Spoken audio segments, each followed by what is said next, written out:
Oh, right, we're live.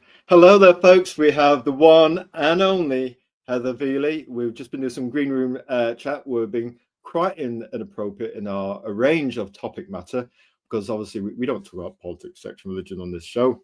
But who knows what goes up in green room chat? We're being very good people. Don't worry. We're not saying naughty things. Please don't arrest us. That's right. In Britain, we know how to behave ourselves. Of course we do. You know what I mean? You won't catch Azrael just saying any old thing out of hand because he likes his freedom, that alleged word that we have in this alleged country where we're all allegedly the same side. Anyway, you know what we really need to do now? We need to do a bit of, to find it, this.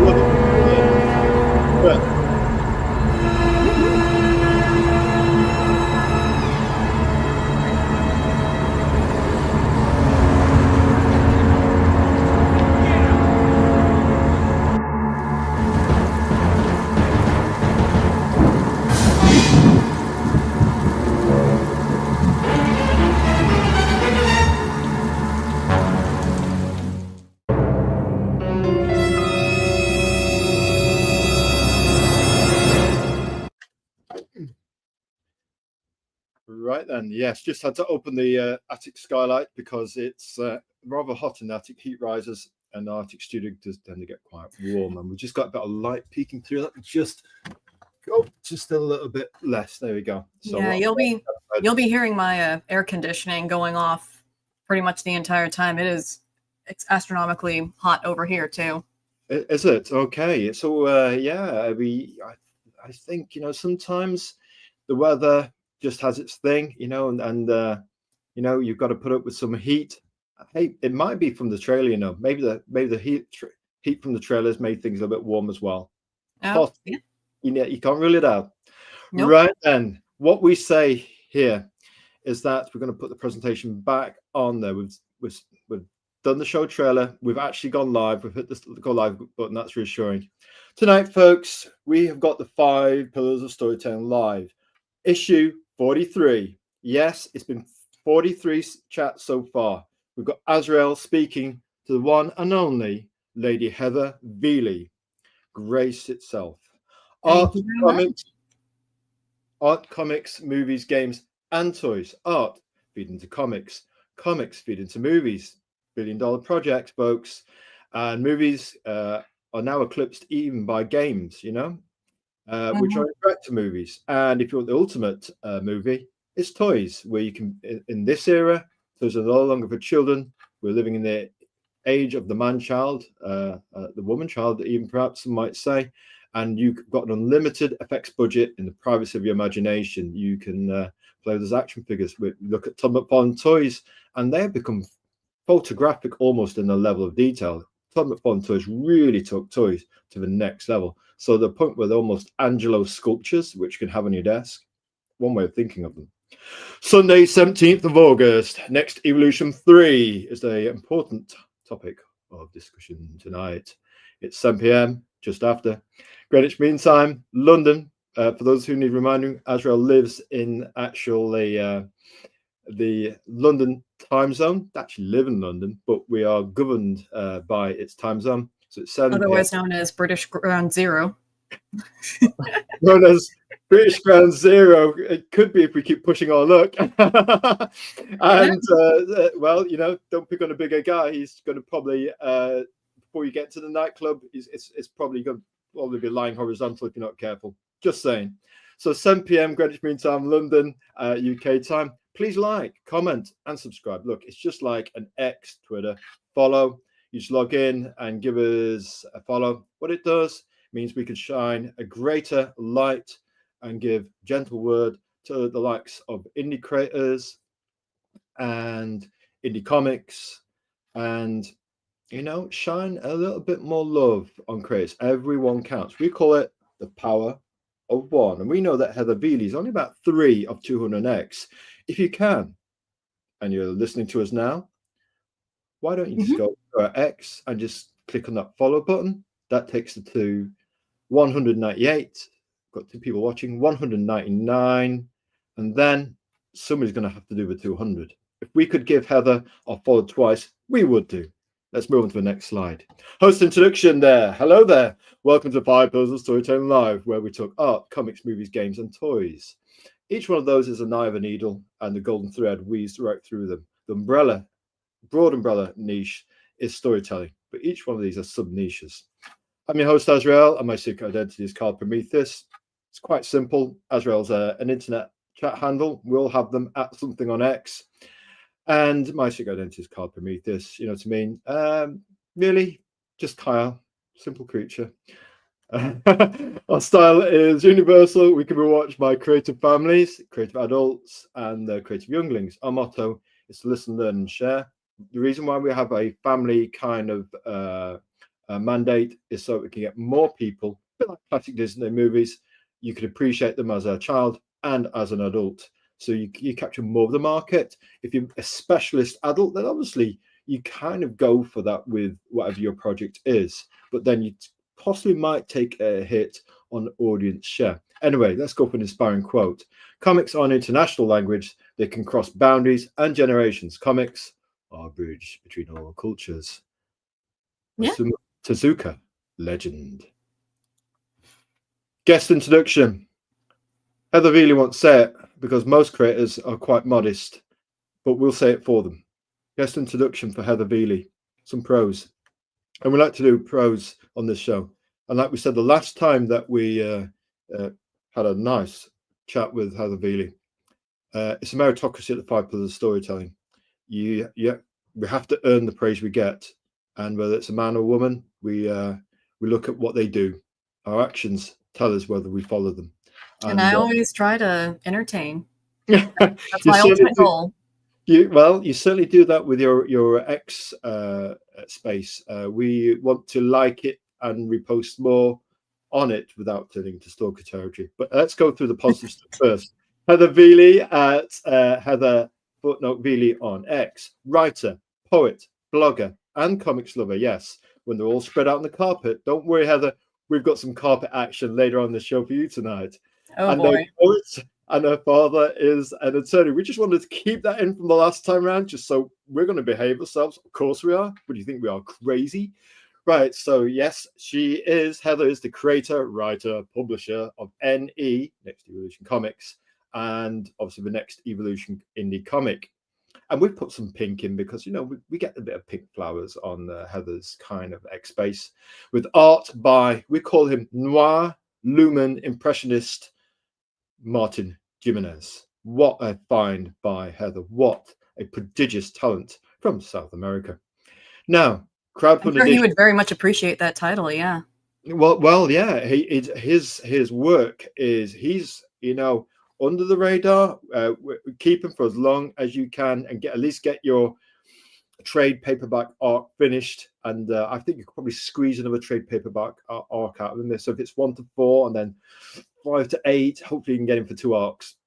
Maybe forever. Just ball and chain him. Just keep him forever, you know. Oh dear. We are governed by a high authority, guiding star. We must behave. Right. So, crowdfunded issues 1 and 2 are of Next Evolution successfully on Indiegogo. Now, Next Evolution 1 and 2, if you want them, we went digital on Global Comics as digital PDFs and downloaded for $1.99 each. We would like to say on record, and any lawyer can quote us on this, an outrageous steal at the price. And it's even cheaper when you put it into sterling, into pounds and pence. Good. Oh, really? Yeah. We picked them both up for what, probably less than £3. I mean, we just felt, do you know what? We thought, you know, we'll tell you what we thought in a little while. Next Evolution 3 is crowdfunding now on Fund My Comic, the specialist crowdfunder for indie comics, and you have the lowest fees on any platform. Luke Stone and his compatriots on Fund My Comic, it's their job to serve the indie comics community with grace. We were first. A very good job. He's done a great job, hasn't he, Heather? We're going to talk more about why he chose Fund My Comic later. We've absolutely put everything and the kitchen sink into this one to upgrade it from the last presentation we did for you, because we've been stuck. I mean, looking at your X profile and just trying to squeeze out as much detail as we can. And one or two things we missed out last time, which we thought, damn, we wanted that. Beer and indie comics distribution, which we'll be coming to. But anyway, woohoo, got to do that, man. Golden lager. As long as you're nice when you've got a pint, we don't care. But, you know, if you start to lose your temper when you've had a pint, and in Houston, we've got a problem. Azrael, are you talking about recent experience? We are governed by the no kiss and tell rule of grace. Moving swiftly on. So anyway, Next Evolution 3 is crowdfunding now on Fund My Comic. We were first to back the paper edition. Well, Azrael, you did cheap out on the digital versions. Yes, we went for all. It was late night. I guess we're at a low vulnerable point, and we just had to buy the paper edition. You actually paid for the shipping as well from the States, Azrael. Have you gone crazy? Actually, the shipping on this one wasn't too bad. Actually, when you converted it into sterling, we were thinking, do you know what? That's doable. And we thought we'd actually like the feel of issue 1, 2, and 3, tactile in our hands. It sees different, it smells different. We won't go into the taste thing, but me and Peter Sameti did talk about sniffing comics for about 5 minutes, but we'll move past that very quickly. But just the feel of paper comics in your hand. Oh, I just love having the physical copies. It's one thing to read it digitally. And you can, and especially if you're like unsure about a comic, then you can just read it digitally and see, okay, yeah, I'm digging this. But it's a whole other thing just having the book in your hands. And you just can like just smell that new paper smell. That's right, folks. You see, that was our slight lure, and Heather walked right into it. She just had to sniff the comic. You got to do it if you're a genuine indie comic fan. You got to. It's tactile. It's CC. It sees different. I mean, glass. We can also speak from recent experience. Can be a somewhat synthetic experience. There's nothing like the real deal. That's all we'll say with great discretion. So, sorry, my cat's trying to come back up on the table. Bring her in. We hear your cat is called Buttercup. Just what we heard, like, you know. Yeah, I named her after well, her original name when I found her at the shelter when she was 1 was Sherbert, because she's a calico cat. Oh, and right. I decided to rename her Buttercup after the Princess Bride, you know, Princess Buttercup. Okay. And she is my little diva princess trying to get the attention. Divas and princess. That could also lead us into another dark path, which we probably feel that discretion is the better part of valor right now. So anyway, issue 3, we couldn't resist. We had to buy all 3 paper comics, and we thought, you know what? That Cathedral of Light cover by Martin Luminescent Noir Jimenez just hit our, we'll say this right, C-spot cover, folks. Moving swiftly on, The Tide Regular is a YouTube show researching comic industry luminaries. You got to go there. In fact, since the last show and chat that we had with Heather Veley, we've actually listened to 1 or 2 of her streams. After all, why wouldn't you? Yeah. So a warm welcome to Heather Veley. Well, thank you for having me on. So try to keep her away from smacking the keyboard. It is a pleasure to see your return, Heather. It is. We are looking forward to this chat, and we have prepared for your arrival. Mm-hmm. Next Evolution, digital, global comics. Here's the prices, folks. No, not an imaginary tale with Superman getting hit by gold, red, green, and pink, and whatever other flavors of kryptonite. Those are the prices, folks. Next Evolution 1 and 2, $1.99 each. You put that into sterling, you're probably paying no more than £3. I mean, that's outrageous. What a steal. We couldn't resist. We downloaded them. We've looked at them. We've read them. We're trying to make them last. So until we get Next Evolution 3, we have a weird thing where we treat indie comics like a black magic box of chocolates. So we'll eat just pieces of them. And if we eat them all in one go, then you've got possibly a 3-month or half-year wait for the next one. Oh, so I know that feeling. And if you really connect with one of those indie comics, Heather, tell us about that feeling. It's honestly exciting to be getting on to the next project because it has been a little bit since the second issue. But I mean, to be fair, I started the campaign for the first issue until I knew that we were going to finish within record time. And then, so by the time we got the funding, that's when the second issue was getting on way there too. And there is that thrill of just, yes, it's finally progressing. It's finally happening. It's finally all coming out. And I wanted to put them on Global Comics because I know that quite a few people would have missed the original campaign. Yeah, so I have made them available digitally. And I made them, and the reason why I made them as cheap as they are is because I get it. I'm a very, very, very, very, very indie author, and people might not be sure if this looks awesome enough for them. So it's like, you know what? I'll make it at a reasonable price. They can check it out for themselves. And if you're still like, you know, why should I pay for a physical copy? It's like, well, do you like what you see so far? Great. Come on in and back the next one. So almost little toe temperature friendly, a kind of nice, easy ramp, affordable, not quite loss leader, but just make it extremely affordable. Let people come in. And that way, the first two issues, people can take a chance. Like the ABBA song, take a chance on you. Yeah. And then with issue 3, you've got your paper comic. It's at a fair price of £7. The international shipping is reasonable. It's doable. And we just, once we got the idea into our head that we must have that paper comic in our hands, we were just like fish in a barrel. We were just, it was just a turkey shoot. We should actually go to bed at 9 o'clock rather than 1 o'clock in the morning. Night Owls, we're trying to reform our character. Next Evolution 3 is on Fund My Comic. Heather Veley has got a first backer. Just saying. And oh gee, I wonder who it could be. I wonder who it could be. 6% of the funded $500 total. A modest total, to be sure. 75 days to go. Plenty of time to actually get this one funded. And yeah, I have learned a lot from the last campaign, so that's why I made my adjustments for this campaign. Yeah, starting with the platform, because last time I was on here, I was funding on Indiegogo, and some of you might be asking, why didn't you want to go with Indiegogo again? And the reason is actually very simple. Do you remember back in December when Tim Lim was funding for the next Common America book, and Indiegogo decided to be jerks about giving him his money back?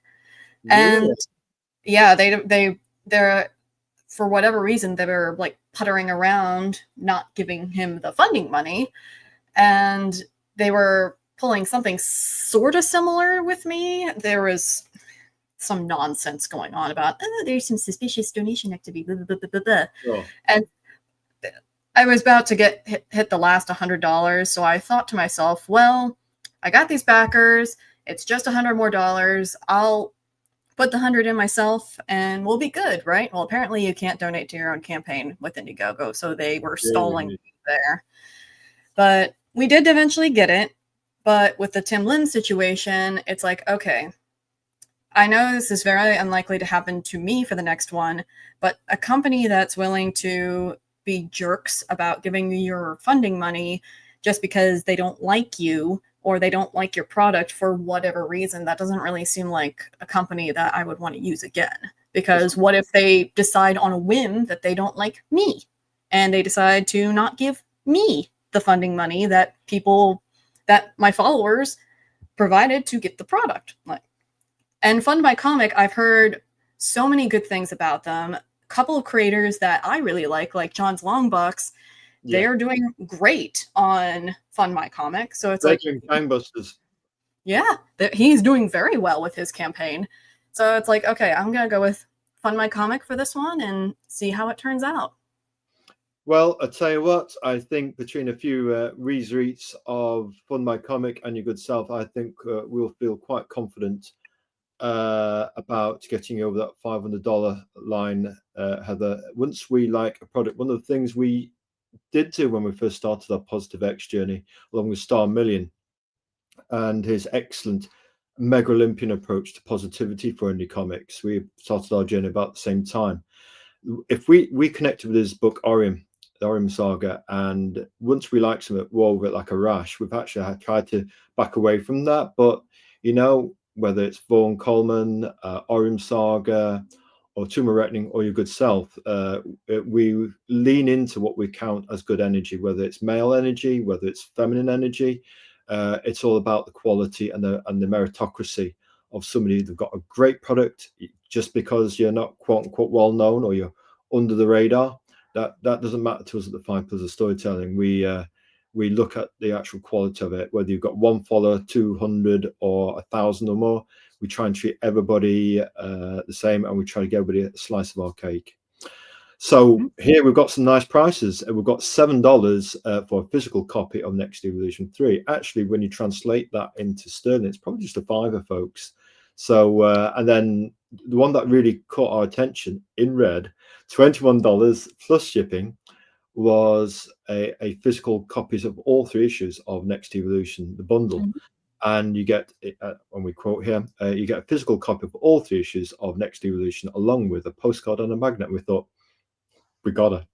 And yeah, I'm going to commission Martin to draw up a new design for the postcard, and with the magnet, it's kind of a toss up between a replica of the postcard or maybe one of the posters from the first campaign. That would be being cool. made into a magnet, so you can stick it on your fridge and look at it every single day. Heather, do it, and we'll do it.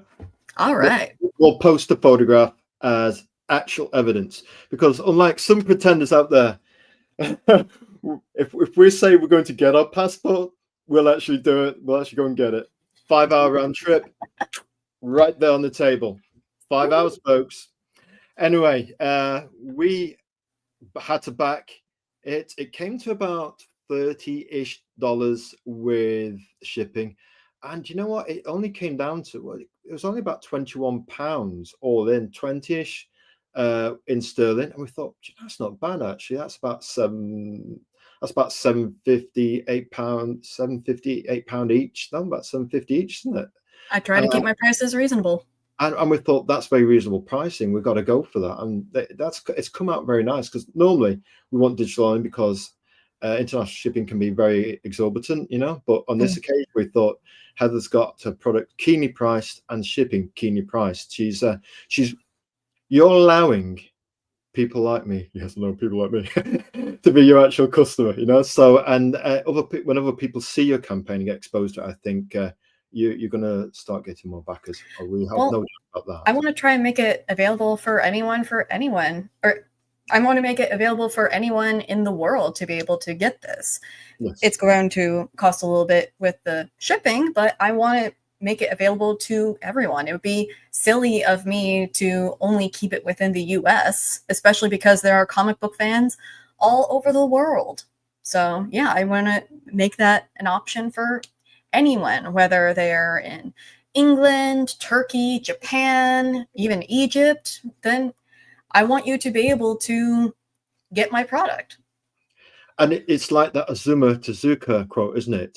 To reduce the friction to your product with the pricing, to actually remove the boundaries from all over the world. So if somebody's in Egypt, they can be a customer of Heather Veley's Next Evolution. Yeah. I guess the only big barrier would be the language barrier, since it's only in English, but yeah, translation apps have been getting better by the day. Translation apps are doing great. And I tell you what, there's a lot of people out there in different countries, cosmopolitan countries throughout the world, that can actually speak reasonable English as well. So yeah, between translation apps and people's bilingualness, I think there's a cosmopolitan audience awaiting for you, Heather Veley. Now it's come to that part of the show where we do the big 5 questions. And we've got our big 5 in pink tonight because of floral tradition from Heather's X Space. You just want an excuse to make things pink, didn't you? Yeah, we did. Hey, guys like pink as well. Just saying, Right. So who is Heather Veley? Storytelling influencers, comic journey, movies and music. We could lazily say, go and watch the previous chat, but you know what? Creators evolve.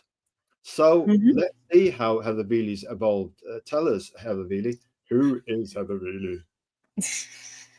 Well, I guess the Ooh, we got a chat. Young Um, Lazarus 12. Hi, all watching, listening on my phone whilst visiting a comic shop near Boston. Hello, Boston. Book looks cool. Christopher.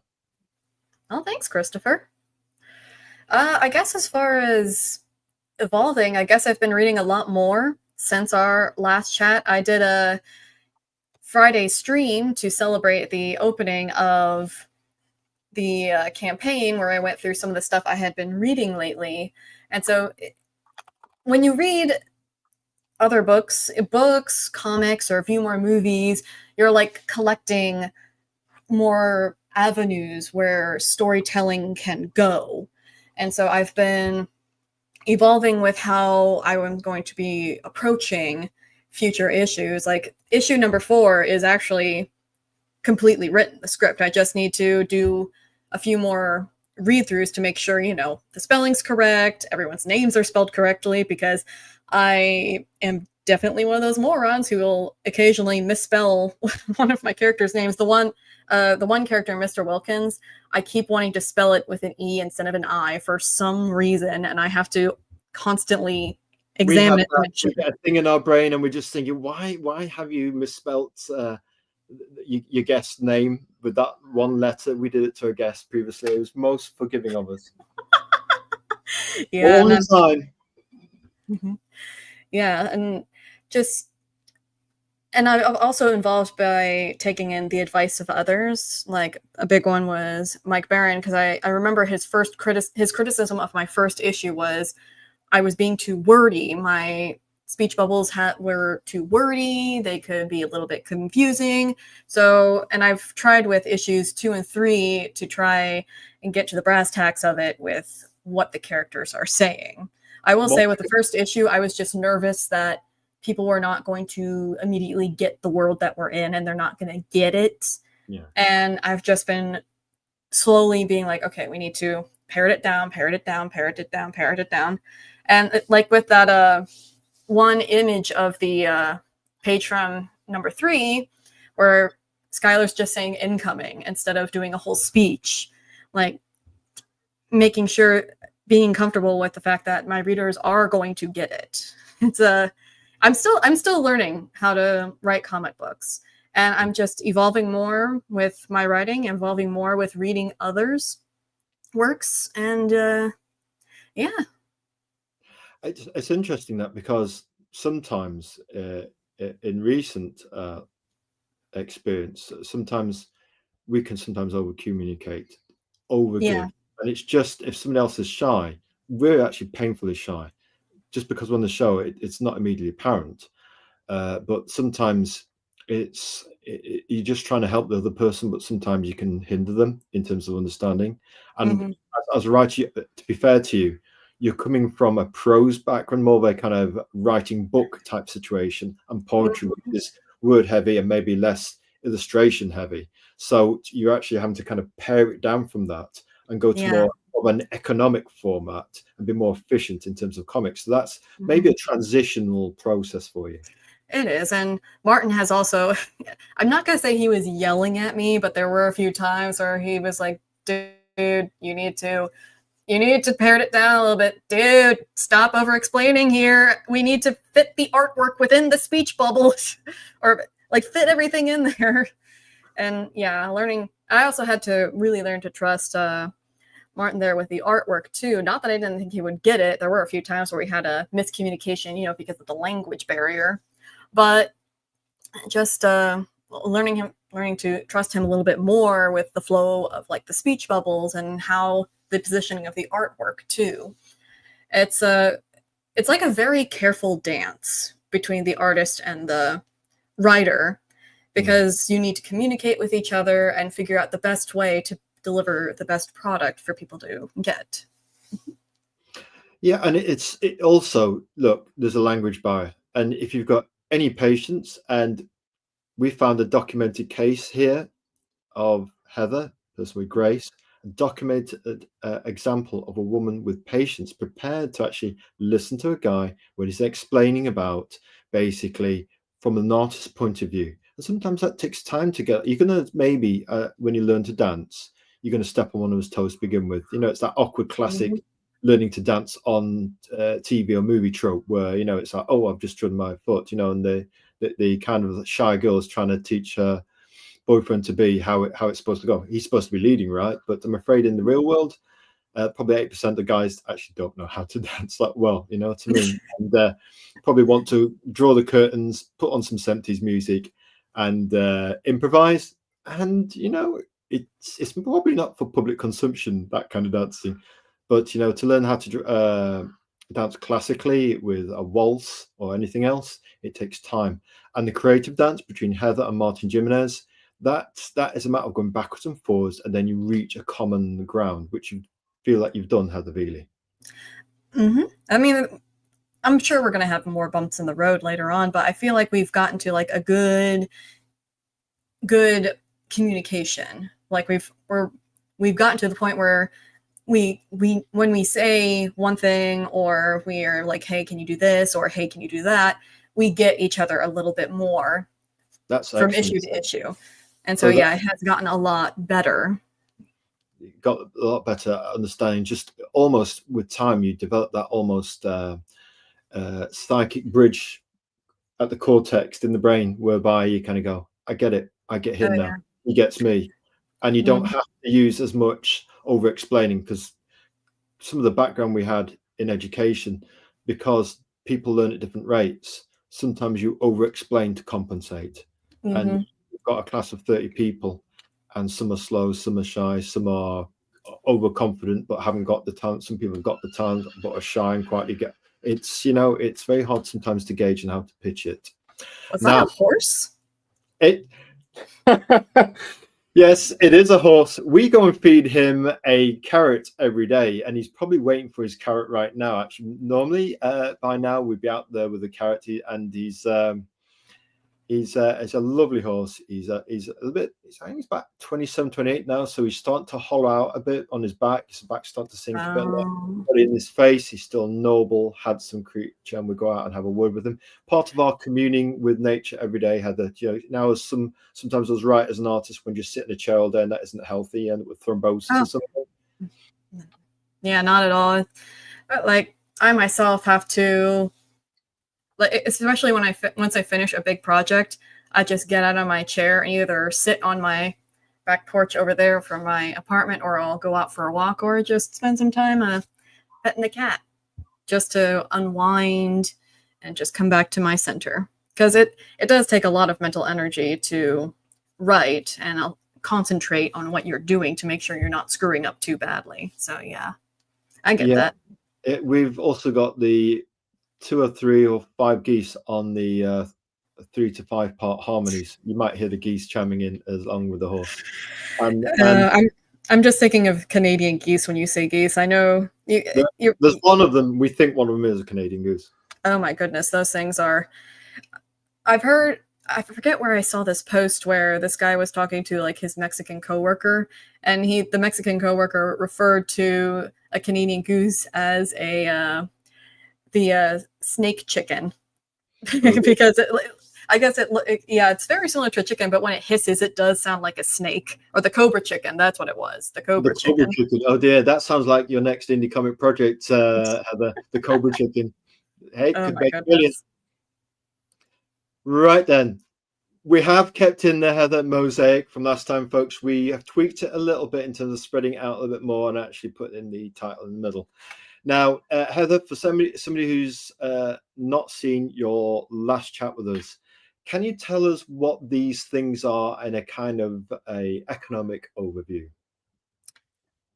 These are just basically snapshots, I should say, of my everyday life. You've got my paper spread out of all the poetry I was working on at the time, which, by the way, that book is out now. We've got an advert for that later, folks. Yes, we've included that as well. Yeah, but just things I've been working on, releases of my comic book, and all the work that I have to put into it to get it all packaged and everything. Oh, hello, Regal City.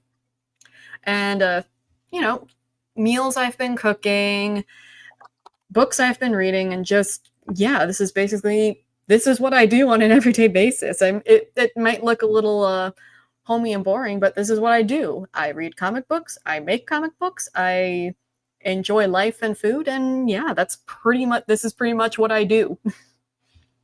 Welcome, Fred Satterfield, to the Five Pillars of Storytelling. Regal City Media, we know you very well, and we've been keeping our eye on you, our Saronic eye on you, and we're glad you had a moment to stop by for our chat, have a little listen to our in-house expert tonight, Heather Veley. And we call our followers, by the way, at the Five Pillars of Storytelling, creative leaders. That's what we call them. Absolutely. Yeah. So yes, this is a nice mosaic patchwork of an author, a creator, and their life and how it goes into, perhaps by osmosis, the horse. Don't worry, you're going to get your carrot later. Where are my num-nums? Where are my num-nums? And the geese, I tell you what, and he doesn't like the hen. If the hen comes too close when we feed him the carrot, and the hen's going for a horse head, that looks like it was hurt in the morning. Oh, so dear. Yes, this is a kind of quality patchwork. It's the first one we did. We thought, you know what, this sums up all the gestalt of somebody's culture and life journey that goes into creating something like the next evolution. Trace elements will be in there, you know. Mm-hmm. And everything from the work environment to enjoying a beer to reading a bit of Mage. More on that later. So then, we've added to it this time with, obviously, we wanted updates on with our reconnaissance team. We've had a few people since the Tomb of Reckoning's Murphy ate our last reconnaissance team. You never send out a crack team of Black Ops to a werewolf. They get my sad little egg. The guy came back and just said, "I've been eating, man." Oh, here we go. Live food and comics, a great recipe. I tell you what, Fred, you're on the on Regal City. You're on it. It's all about live food and comics. It's a great recipe, isn't it? A great recipe for a creative leader such as Heather. It makes so much sense. Life, food, and comics are great bedfellows. And if you've got some gentle music playing in the background as well, what is it? It's heaven, isn't it? It's a kind of magic. So Heather Veley at Heather Veley. Lunch break, not the most aesthetically pleasing. You got to have meals like that, Heather. We often have meals like that thing I made, but it's so quick. But it's quick, so whatever. And what we've got there, some nice egg and noodles. We'd eat that. I call it my last option noodles. It's basically, if I hadn't gone grocery shopping for the week, but I'm pretty much all out of food, I'll just take one of my ramen packets, cook it up real quick, cook up an egg, mix a little bit of the sauce packet in with the noodles, top it off with the egg, and there it is. That's food. It's technically edible. Well, technically edible. We like that. We'd put our face with how we're feeling now. Even though we've had the banana and toast with the honey on top, we're still hungry. We'd probably put our face straight down into that. We'd probably bypass the spoon. And edit that bit out of the video later. Here we got another one, another sweet. Cons of making skyline chili at home. Trying to read the pink writing. It takes up to 3 hours. Pros of making skyline chili at home. You now have an excuse to stay home to write instead of going out. How about that? Tell us more. Yeah, well, skyline chili, it's very much an Ohio thing, and very specifically a Cincinnati thing. It's not widespread within the United States. And the way you make skyline chili, and this is going to sound gross to some people, but you boil the meat. Like you put the ground beef in there, you mash it all up, and you boil the beef, and then you throw in like a hodgepodge of spices in order to give it that chili smell, and you have to basically simmer it for like 3 hours or more. The longer you simmer it, the more thick it gets. And then once it's done, you either top it on top of a hot dog or some spaghetti with some cheese, onions, maybe even some beans if you want to. Some people like beans with their chili, some people don't. And that's skyline for you. It's considered a fast food over here, but yeah, it's very much a Ohio thing. And most guys I've spoken to, at least around here, I have never known a single guy who despised Skyline. So it seems like a very popular thing for guys. I mean, I like it too, but I've just noticed that way more guys like Skyline chili than girls. It might be a masculine test. Is it quite hot? Spicy hot? Spicy hot? It's not actually, not super spicy hot. You can add hot sauce to it, and Skyline does have their own hot sauce brand specifically for its chili, but it's not like super spicy hot. It's just when I say spices, I mean like allspice. You've even got some cocoa powder and cinnamon in there to sweeten it a little bit. But it's quite mellow in terms of a cocktail combinations. Yeah. Mellow. We can do mellow. Yeah. Absolutely. And listen, we like this last one. Of course, we're biased here. We love baking. My brother, youngest of our family, what do you request for your celebration of your achievement? Bro, it'd be cool if you brought some chocolate chip cookies to my graduation party. Me, granted. Yep, those are my little bro's graduation cookies. He just graduated from high school. And when I asked him what he wanted me to bring, he said he wanted cookies. So I made him some cookies. And they were gone pretty much by the end of the party. And I tell you what, we'd probably have to have a hand slapped if we were there, because you know what? It's just our kind of thing. Baking, just by God. we could smell them now in the oven, out the oven, raw pastry. However it's going to go down, man. We're right there. I actually need to text him because he's about to go off to college in a week or two, and I did this with my with our sister when she went off, and I made her some cookies for her to snack on in her new dorm room, and I'm planning on do that for him too. I'll tell you what, we remember quite keenly that one of the things Heather does is bake for the people she loves in her life, and that stayed with us, that little pearl of wisdom. And it is a way of giving to people. Well, what's the point of baking if you're not going to share it with the people in your life? Like, what's the point of making good food if you're not going to share it? Words of wisdom, just like in the comics, there are bedfellows. What's the point of making a comic if you're not going to share it? Absolutely, Heather. We are with you on that one. On point. And Heather Crystal Swords. Tell us about this one, Heather. You can read out the quote if you like. First thought, ooh, pretty. Second thought, these would be the most useless swords. I saw it. It was a reblog of one of those aesthetic blog or aesthetic posts that you can either follow or repost or whatnot. And I came across that, and I just really liked the way that the light reflected off the blades. And of course, the first girly girl thought I have is, oh my gosh, so pretty. But when I thought about it for more than half a second and how these swords would fare in combat, unless they were like these like magical elfin swords out of like this super sturdy crystal, it's like those things are going to break with like the first strike. Yeah, you're not going to go all Red Sonja or Conan on somebody's bacon butty with one of those, are you? It's going to break, and then you're going to be thinking, this next part of the scene isn't going to go too well because I'm holding a broken crystal sword shaft. Yeah. And I mean, unless you can get them in the eye, but yeah. That's what we call that opportunity. Take it if you can, and then run.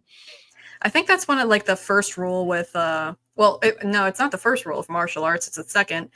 I sometimes read these things on Reddit or whatnot, but it's like most martial art teachers I've heard, their first rule is don't fight if you can help it, especially if you're like out in a street fight.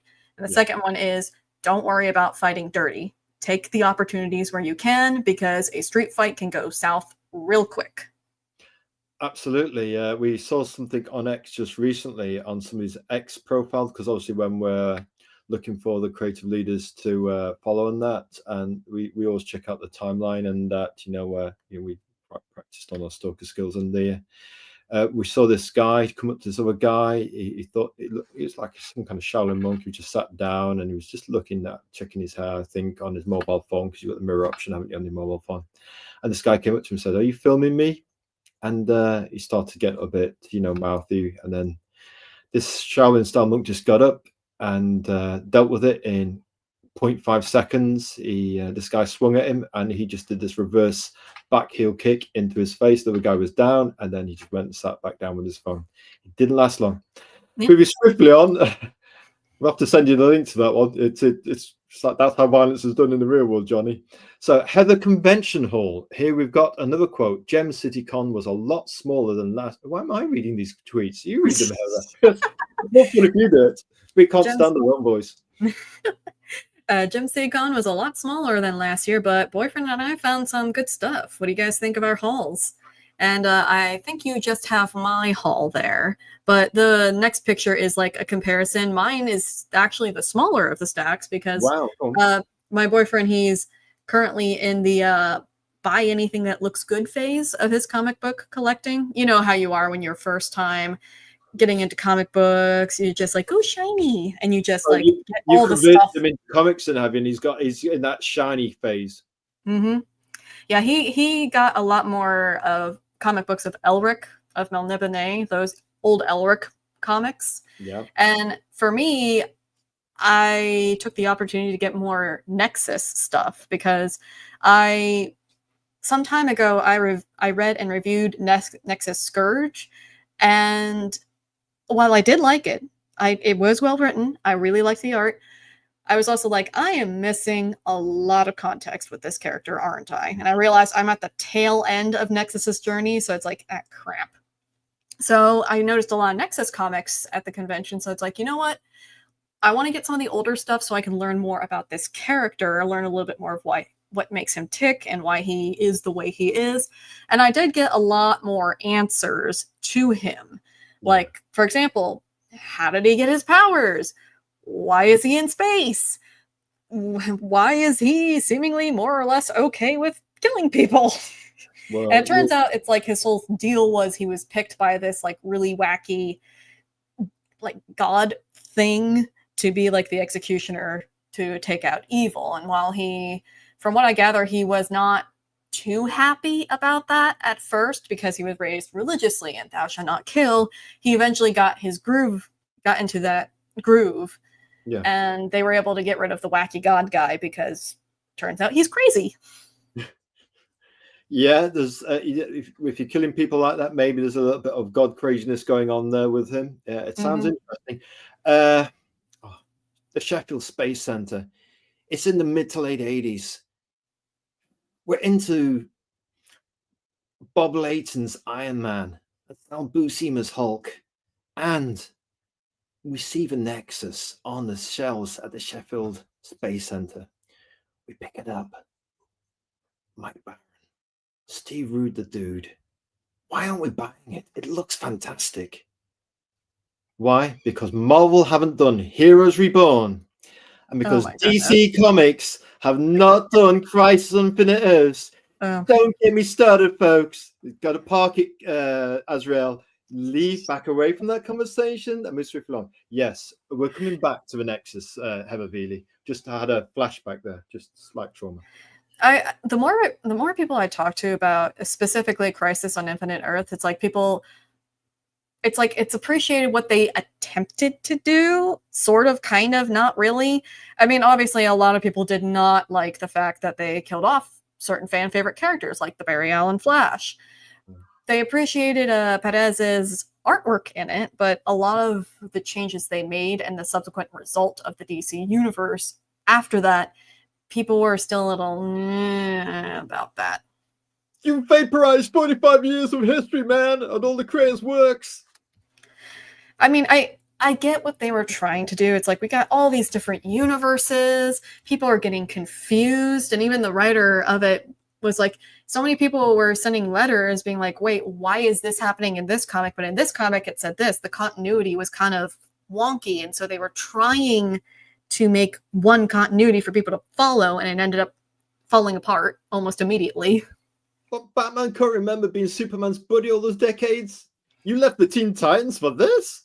Mm-hmm. You're right as well. Just a few deep breaths will be fine. It means like Dallas. Bobby wants to go and have a career in Hollywood. Didn't work out for you, Johnny. Comes back, and before you know it, he's in the shower. Don't worry, folks. This is a family-friendly show, and he looks like he's got a bit of a headache.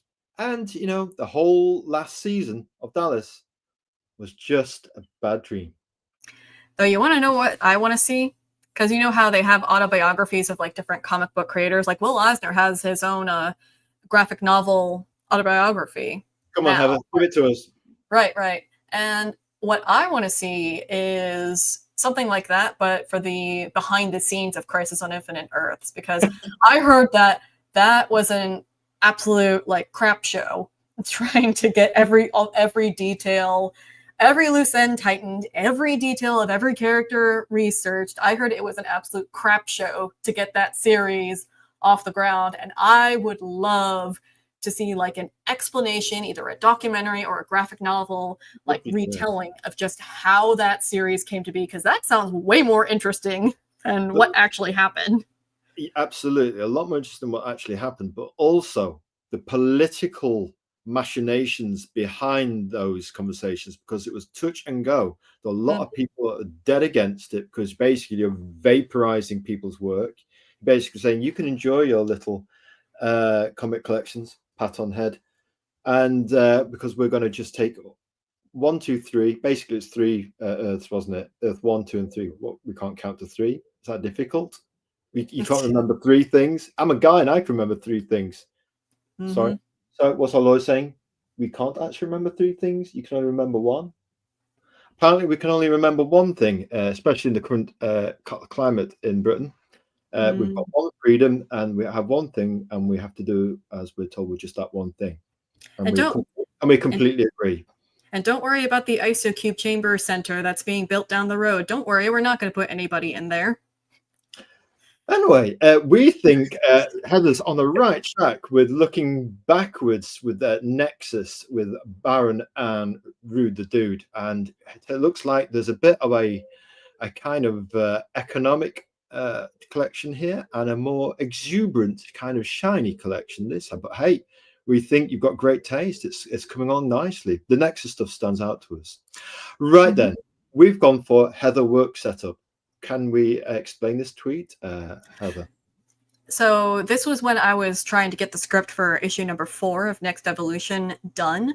And as you can see, my computer set up right there, I actually used the omnibus of The Question and my copy of Monsters to prop up the computer and the keyboard. I've got my drawing set up for my lap desk thing, because I do hybrid when I write comic books.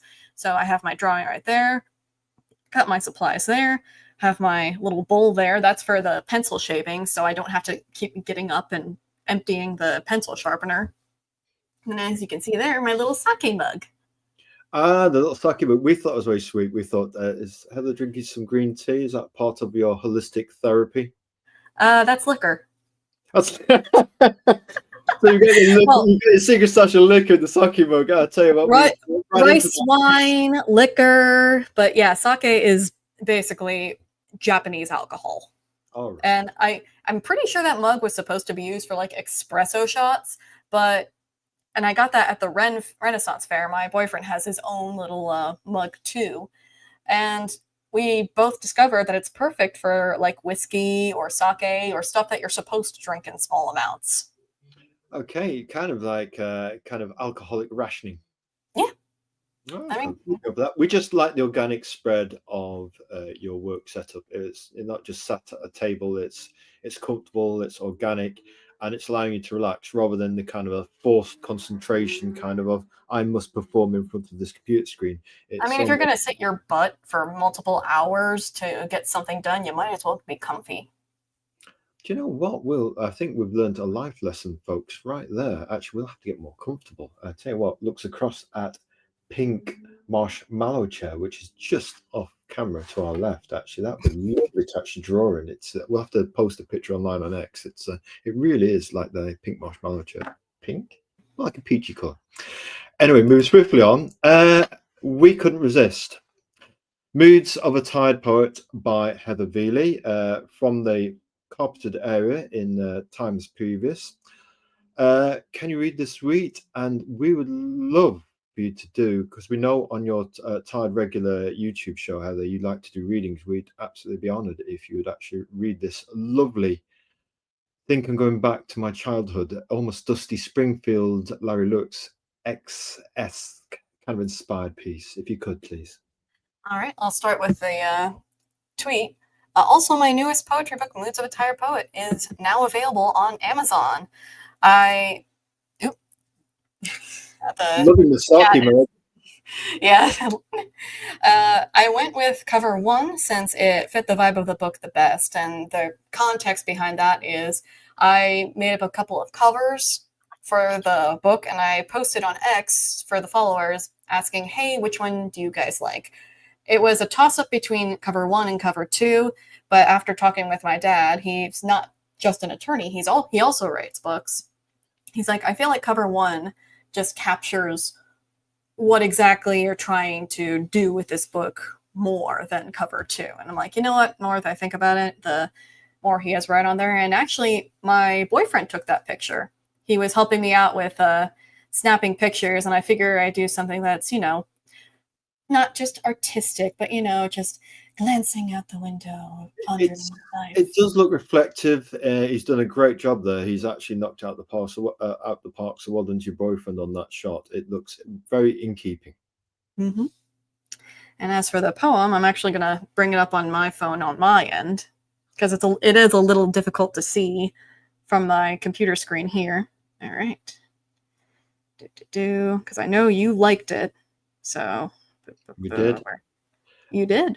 We were doing research and we wanted to do a bit of additional. I thought it would be remiss of us not to include a bit of poetry actually in considering your efforts and your background as a writer. So we thought we'd actually acknowledge it. Mm-hmm.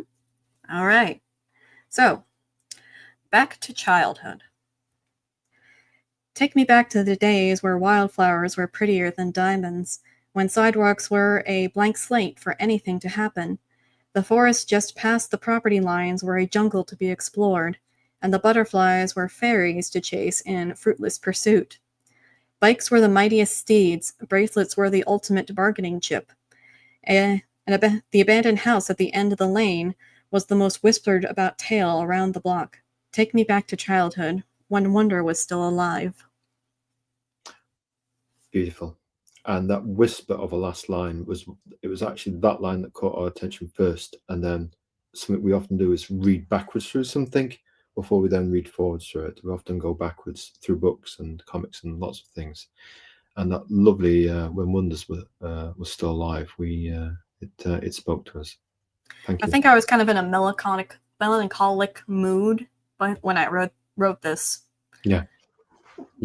It's I'll tell you what, that Moods of a Tired Poet, it might be something we'd possibly check out on Amazon. There, we very rarely we do have one or two poets and creative leaders actually. We'll have to link it with one of the other guys. Actually, he's a bit of a poet writer, we think. And I will warn that there is a section in the Moods of a Tired Poet called Observative, because sometimes you're just in the mood to just observe what's going on, and a couple of those poems might touch a nerve. Especially with other ladies, because I'm not afraid to criticize the fair sex, because everyone deserves a little constructive criticism, even if they don't want to hear it. I think that's what we do like about you, Heather. We grew up with 11 to 13. It's hard to count sometimes looking back. At least 11 graceful ladies. But considering some of the guys they had to put up with, feisty ladies that had to stand the ground at time, and we think saying things as they are in a grounded way but a graceful way, you can do so much with feminine energy if you channel it through grace, and you can speak in a way that is grounded but also graceful. And we'd certainly be interested in the touch a nerve posts as well, especially in the current climate where how can we say this? Grace. How can we say this without ending up in the ISO cube? Exactly. We'll say what we would say is, I think we've got it. if you cut somebody with a sword, they'll never forget it. But we will say that if you treat somebody with grace, you'll get anything you want from them. Hmm. And all we'll say in addition to that is, as we look into the green light, what a pity. Moving swiftly on. Right then, we did love Heather's streams. We got back to it. Oh yeah. Tell us about the reminders. So this particular post, it was the Monday after Father's Day. So, you know, I was the Monday streams for when I talked about creators, and I'm like, wouldn't it be cute if I did a stream about a father and son duo? And the obvious answer was the Ramitas, because why not? I mean, you got Ramita Sr., who basically revamped Spider-Man after Ditko left, and he's most people, his Spider-Man is their Spider-Man. Yeah. And then you got Ramita Jr., who also followed in his father's footsteps and did Daredevil, Spider-Man, and Spider-Man, Iron Man. He did all of that. Yeah, he was our guy for a while, Ramita Jr. Mm-hmm. And it's very interesting to go back to not just the old artists, but also some of the new ones, and see how the new ones took the lessons from the past and learned how to build off of them. Because when you look at the Ramita styles, like Senior, he has more of a classical romantic style, which makes sense because he was working on romance books for a very long time. And with Junior, you can definitely see where he took some inspiration from his own father with some of the action poses, but he edged off some of the curves to make it his own style. Yeah. And I think he very successfully did that, because one of my favorite books that he did was Daredevil, the Man Without Fear, that he did with Frank Miller. That some of the visuals in that book are absolutely stunning. We are massive fans. We were there at the time. Daredevil's been in our hearts for a long time, and we've got one of your carpet picks coming up later. And Gene Colan is our Dantean Dean of Darkness. We felt he did all that Miller stuff way before Miller did. We're still in hell with Gene Colan and that Dantean swirling darkness action. Heather, his girlfriend, all of that, and just the silhouettes. He was the Dean of Darkness, you know what I mean? He was so elegant. And but on the Ramita Jr. thing, we liked this run he did with Ann Nesenti. It captured our hearts. It just was sublime. Woman writer, hello. Heather Veley on Daredevil. Ramita Jr. drawing her work. That's what we're getting in the head, you know? I don't know if I would be comfortable enough to do a long-running superhero, just because I haven't read every single comic book on the planet, and I feel like that I am going to do something so phenomenally stupid with the character that the fans are just not going to be happy with. But then again, every writer gets their moments where the fans are just not happy with them. Even Ann Nesenti got some pushback. Probably on that crossover book she did with those squirrely kind of alien things. That was some kind of X-Men crossover thing. We didn't like that issue too much. We thought, what's this X-Men kind of crazy xenomorph type robotic AI things doing it in Daredevil's kind of soup kitchens? Didn't quite, Hell's Kitchen didn't make sense to us. But you like the Frank Miller and John Romita Jr. kind of 5-issue miniseries, was it? We had that. We liked it. It was good. Yeah.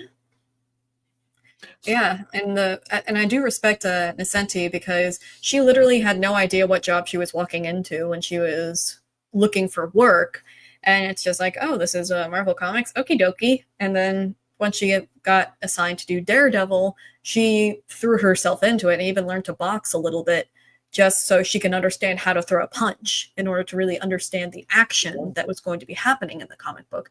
And I respect that in her, that she was willing to go, like, I don't want to say balls to the wall, ovaries to the wall, to make sure that she was delivering the best product she can. Yeah. And now she's a beloved author of Daredevil. Didn't she kind of have an editor background? So she was actually introduced into writing through that? I think she initially went into Marvel to be an editor. She didn't really know what exactly she was getting herself into, but she knew, hey, they're posting this job, might as well go see what it is. Oh, I'm working in comic books now? Cool. And John Romita Jr. was unhappy because he got pulled off the X-Men or something for Stargrad. Yeah, he was very upset about that. I remember listening to that interview, and I think either he was offered or he asked to be on Daredevil, and that's when he got to work with Anna Senti. All right, so that was a kind of redemption for him in terms of working with Big Red Marvel Comics, yeah. Mm-hmm. Yeah, he has a bit more of a I don't want to say abrasive personality compared to his father, but he was very much a lot more of, look, I want to do this. Like, I really want to do this. And he admitted that he would get very upset if he got taken off of a project he was excited for. And he was rocking and rolling on the X-Men at the time. My friend at the time was collecting that, and I was collecting all the other stuff, like it was basically Romita Jr.'s X-Men, and we were just collecting stuff like Thor, Power Man and Iron Fist, and Daredevil, but he was into the hot X-Men stuff at the time. Have you got any of the kind of X-Men Romita stuff? Have you got any sort of the Romita Jr. stuff in your comic collection, Heather? I don't think X-Men, no. Not yet. Well, I'll tell you what, that's maybe an area for exploration. That I tell you what, one thing we just recently bought. Find it. Where have we put it? I think we'll put it down here. We got it. Excusing us to leave the camera. We've got X-Men. It's kind of, Bendis is off to a great start. This is actually quite old. We went into page 45 in the Middle Kingdom of Nottingham for this, and it's by Bendis, Chris Bachalo, and Fraser Irving. A modern master, Fraser Irving is, and interesting. So I guess that's a bit Chris Bachalo. So it's not bad. It's not bad. Right. We've just unparceled that, and it's got some interesting kind of artwork in it. We're going to have a good read of that and see how we get on. We haven't wasn't that the run where Cyclops kind of sort of killed Xavier? Yeah. I say kind of sort of because everybody knows that. Apart from me, thank you for that. So, we're going to move on to the next slide. I'll swiftly on. Tell you what, Heather's thoughts on Watchmen. Tell us about this week. It was more of a video because I wanted to try and make some shorter videos, because while I did enjoy the streams, I had to pause them in order to get more writing work done, because it takes time to stream, it takes time to write, and you kind of have to weigh out, okay, what do I need to get done more? And the writing needed more attention. So I decided to put out a couple of shorter videos, and I decided to dig up the old debate of, did Watchmen ruin comic books? And I think the thing that surprised me was when I posted that on X, I wasn't expecting very many replies, but a lot of people had a lot to say about the topic. And everyone pretty much came to the conclusion that it wasn't so much that Watchmen ruined comic books, it's just everybody was trying to copy Watchmen and Alan Moore and were failing spectacularly. Just taking the surface rather than the underlying meaning of it, perhaps. Right. And you can say a lot about Alan Moore. Like, in recent years, and after reading a lot more of his stuff, he is crazy like a fox, but he's also made some very questionable decisions with what he wants to write, specifically with stuff like Neonomicon or Lost Girls. And I have no interest in reading Lost Girls, because you could just look at the plot of it and it's like, wait, he's talking about young little girls getting sexually assaulted? Like, that's the point of the book? Why did you pick that topic, Mr. Moore? Also, why do you have multiple books that have something to do with either sexual assault or rape? It's like I'm starting to get very concerned with you, Mr. Moore. I'm not sure what the target audience for that is. Uh, I I have no idea, and I have no interest in learning more about that. But So in terms of Watchmen, then some might say it did shatter the superhero genre, because where do you go after you've driven a wrecking ball through the superhero genre? And I if don't all you think can take from the Dark Knight and the Watchmen is gritty, dark, play with a bigger gun, it's it's well written, it's well I it constructed, but where do you go? Where would Heather go? Is more an interesting question.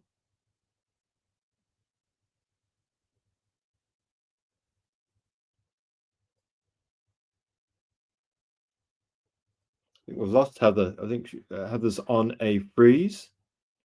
Can we bring her back? I wonder if we can remove her and re-invite her. it's well written. Are we back? Yeah, you're back. You just had a bit of a freeze on camera. You're back. Oh dear. It's all right. All right. Looks like my internet's good on this end. No, it's all right. So you were saying then, if you could just repeat that point, we just had a slight freeze on you. Um, I don't think it was necessarily Alan Moore's intention to take an entire wrecking ball to the entire superhero genre.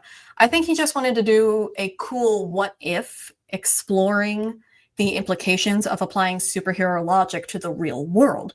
That's all he ever wanted to do. And he was using the tropes at the time to do it. He didn't want all superhero comics to be like Watchmen. He just wanted to tell his own cool alternate thing. I mean, it was initially supposed to have DC heroes. I mean, Rorschach is literally just the Question, Yeah. but I don't think it was Alan Moore's intention to have all comic books be like Watchmen. But everyone just liked Watchmen so much that they wanted more of it. And that's kind of how we came into the whole mess of everyone trying to recreate Watchmen. And now people are distancing themselves from the book. I mean, it is a good book. I would never say to read Watchmen as your first graphic novel just because it is dense. It is a big, dense boy. So I would not recommend it for someone's first comic book experience, but it is definitely something that if you can't call yourself a comic book fan unless you've at least read Watchmen. You don't have to like it, you just have to read it at least once. Just experience it, and the brilliant innovative coloring and the way it's constructed like some kind of Swiss clock. Mm-hmm. Watch, and it's I think that's probably the best summation we've ever heard of what the Watchmen actually is and what Alan Moore's intentions actually were. It wasn't meant to be the tail that wags the dog of the entire comic industry. Mm-hmm. And I also still to this day get a giggle that he named a character Rorschach and got pissy that everybody else had a different interpretation of the character than him. Yeah, he does sometimes take umbrage at certain things. I guess having his work turned into a movie, or maybe losing the copyright control to make decisions, that's probably what tweaked him. And sometimes, which upset about one thing, then it's quite easy to upset somebody else about something else, and before you know it, you're treading on eggshells, and it's very hard to come back from that. Mm-hmm. Yep. Right then, you also did a stream on Terry and the Pirates, somebody who inspired many artists, including Jack the King Kirby. So tell us, why did you shoot this? The big reason I wanted to do it is because when I was going on with my streaming, Terry and the Pirates just kept coming up again and again and again with the different creators saying that they were inspired by him, by this series. So it's like, you know what? Let's do a full coverage of Terry and the Pirates, since it was so influential to pretty much all of the great comic book creators from back in the Gold and Silver Age. And I feel like it's such a big series that one stream would not have been enough, because I still feel like I didn't cover everything about this series, but I did get a very good picture of what this was and why it attracted so many young readers at the time, because it's basically a general adventure story that eventually turned into a war story once World War II got rocking and rolling. But it was interesting seeing where some people were inspired. because one of the big ones is for the death of Gwen Stacy. And John Romita Sr. specifically said it was the death of one of the characters of Terry and the Pirates that was the main inspiration for the death of Gwen Stacy. That's the link. Got you. Mm-hmm. And another one is, of course, the Dragon Lady. She's like one of the most popular characters in that series. And I was watching a video about, like, the goth queens of the silver screen, talking about Morticia Addams, Vampira, Elvira. And it's mentioned in that video that when it came to Vampira, she drew inspiration from the evil queen from Snow White and from the Dragon Lady from Terry and the Pirates. And you take Vampira and you take the Dragon Lady, put them side by side, and you immediately see where she got her inspiration from. I see. So sometimes it's those little links to different bits of culture, isn't it? Yeah. Excellent. And yeah, Milton Caniff. We've got his Steve Bannon and his autobiography over there. And I have to say, it is what a tomb of a book. Absolutely beautiful. Absolutely very nice. And yes, just lots of stuff using models as references and stuff like that. He'd actually draw from life models. I do remember that from the stream where they had, like, he was sitting there drawing while two people were like tied up like that, and I'm just thinking to myself, was this really that necessary? Because it almost, if you didn't know any better, it almost looked like a BDSM session, and he was just casually drawing them, and it's like, is this necessary? Maybe it was necessary for that particular male artist. He says, moving swiftly on, if anybody knows anything about the Golden Age Wonder Woman, then obviously oh my goodness, what we're insinuating. Right then, Heather, Batman, it's absolute, and we've got that Daredevil, Cold Day in Hell, and your carpet haul. Tell us a little bit about this, please. These were basically books because I was going around trying to get Next Evolution into comic shops, and while I'm out, might as well buy some books while I'm at it. And so these are basically some comics that I got while I was rocking and rolling, trying to get my foot in the door. And it was very interesting because I have the last issue for Daredevil, Cold Day in Hell. I'm about to read it. Haven't really read much about more absolute Batman, but that's just because I haven't had the time to do so. But I found it so interesting that both DC and Marvel are basically copying stuff from the past for their new books, because absolute Batman, it's basically just the Ultimates, like Marvel's Ultimates, but for DC, like a brand new version and a brand new universe that you can follow. And they're doing that with all the DC characters, making their absolute versions. And I've heard the Flash one was pretty interesting. And Daredevil, Cold Day in Hell, it's basically Old Man Logan, but with Daredevil. It's basically that. And it is interesting. I'm a little nervous about opening the third issue because there's a lot to the Marvel universe in that book where it's like, what happened? Like, there was mentioning of this war. There's this group that people are afraid of. All of a sudden, Daredevil doesn't have his abilities anymore.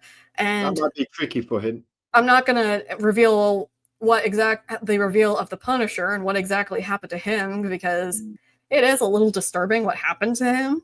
But it's like, what's going on? What happened?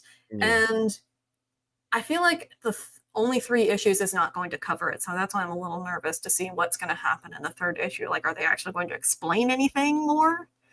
Because this should have been at least 5 or 6 issues to get a full picture of what the heck is happening here. Pacing. Lovely covers, though, but basically they're riffing on old tunes, aren't they, by the sounds of it?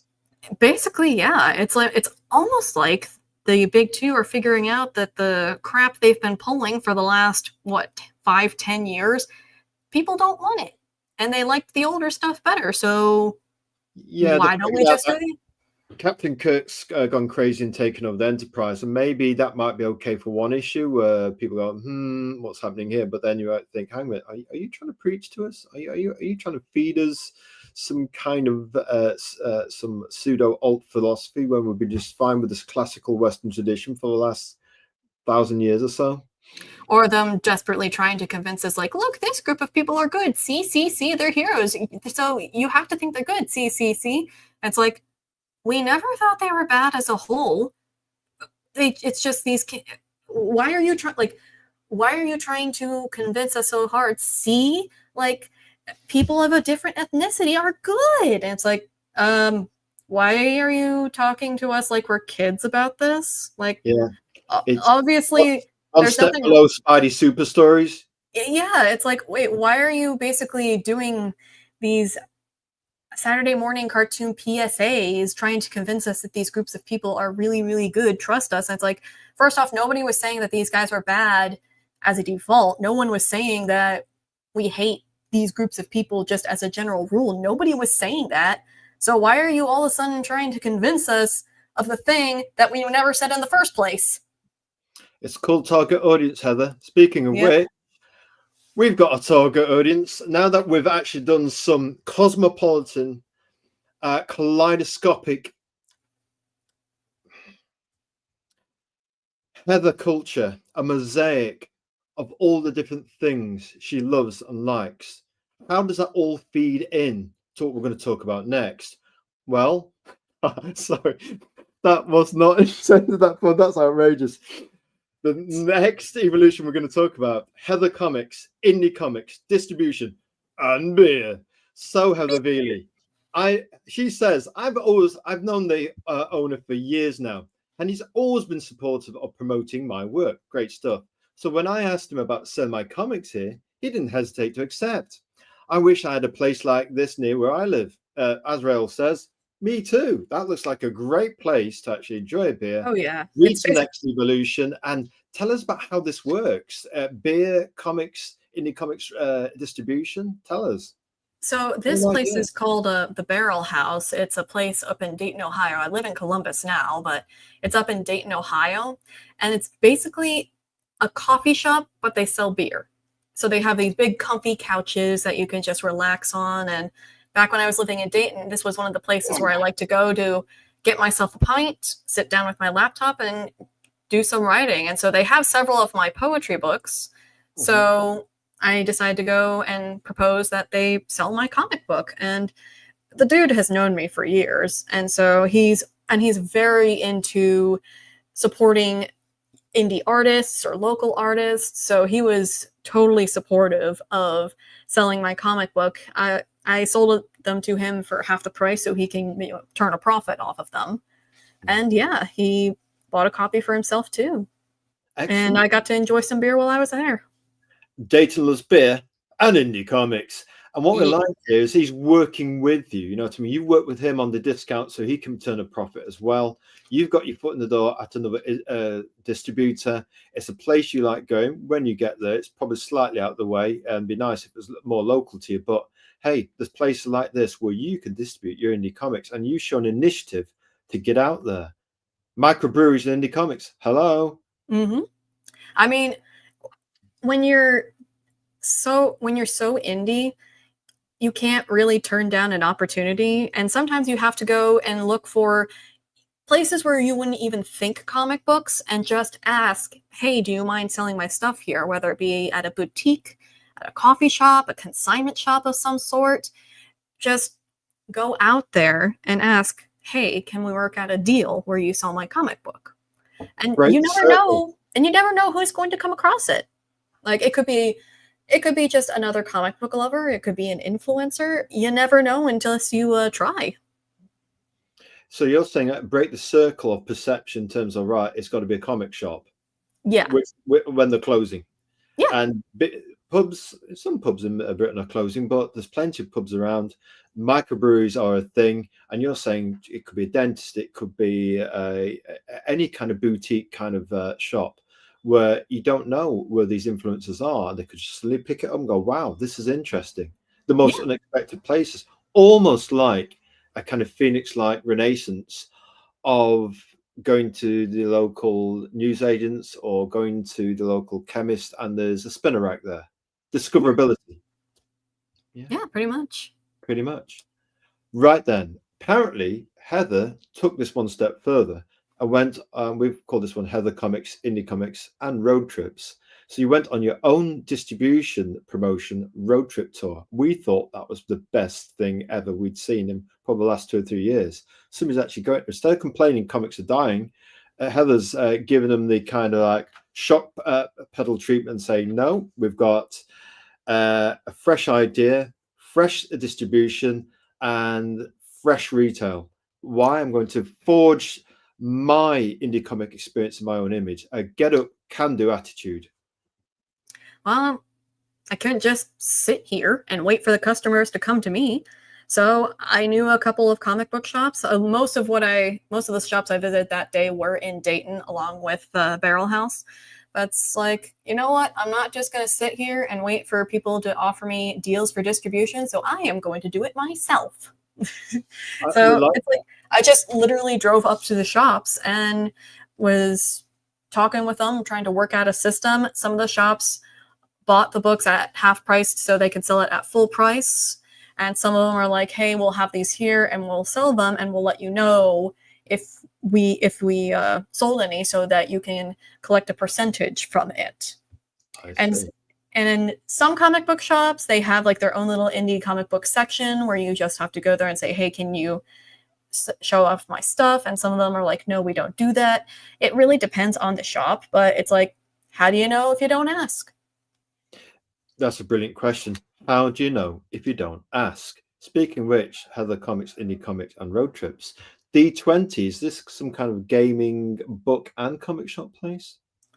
It's more of a bar, but another bar, but it's a tabletop bar. So you got geeks of all kinds coming in here to either play games. They also have a big bookshelf of comics and graphic novels and manga.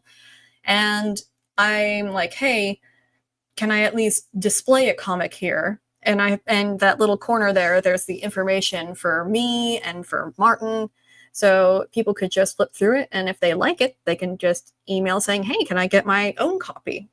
Haven't heard anything from that front, but it's like, you know what? Might as well put it there, see what happens.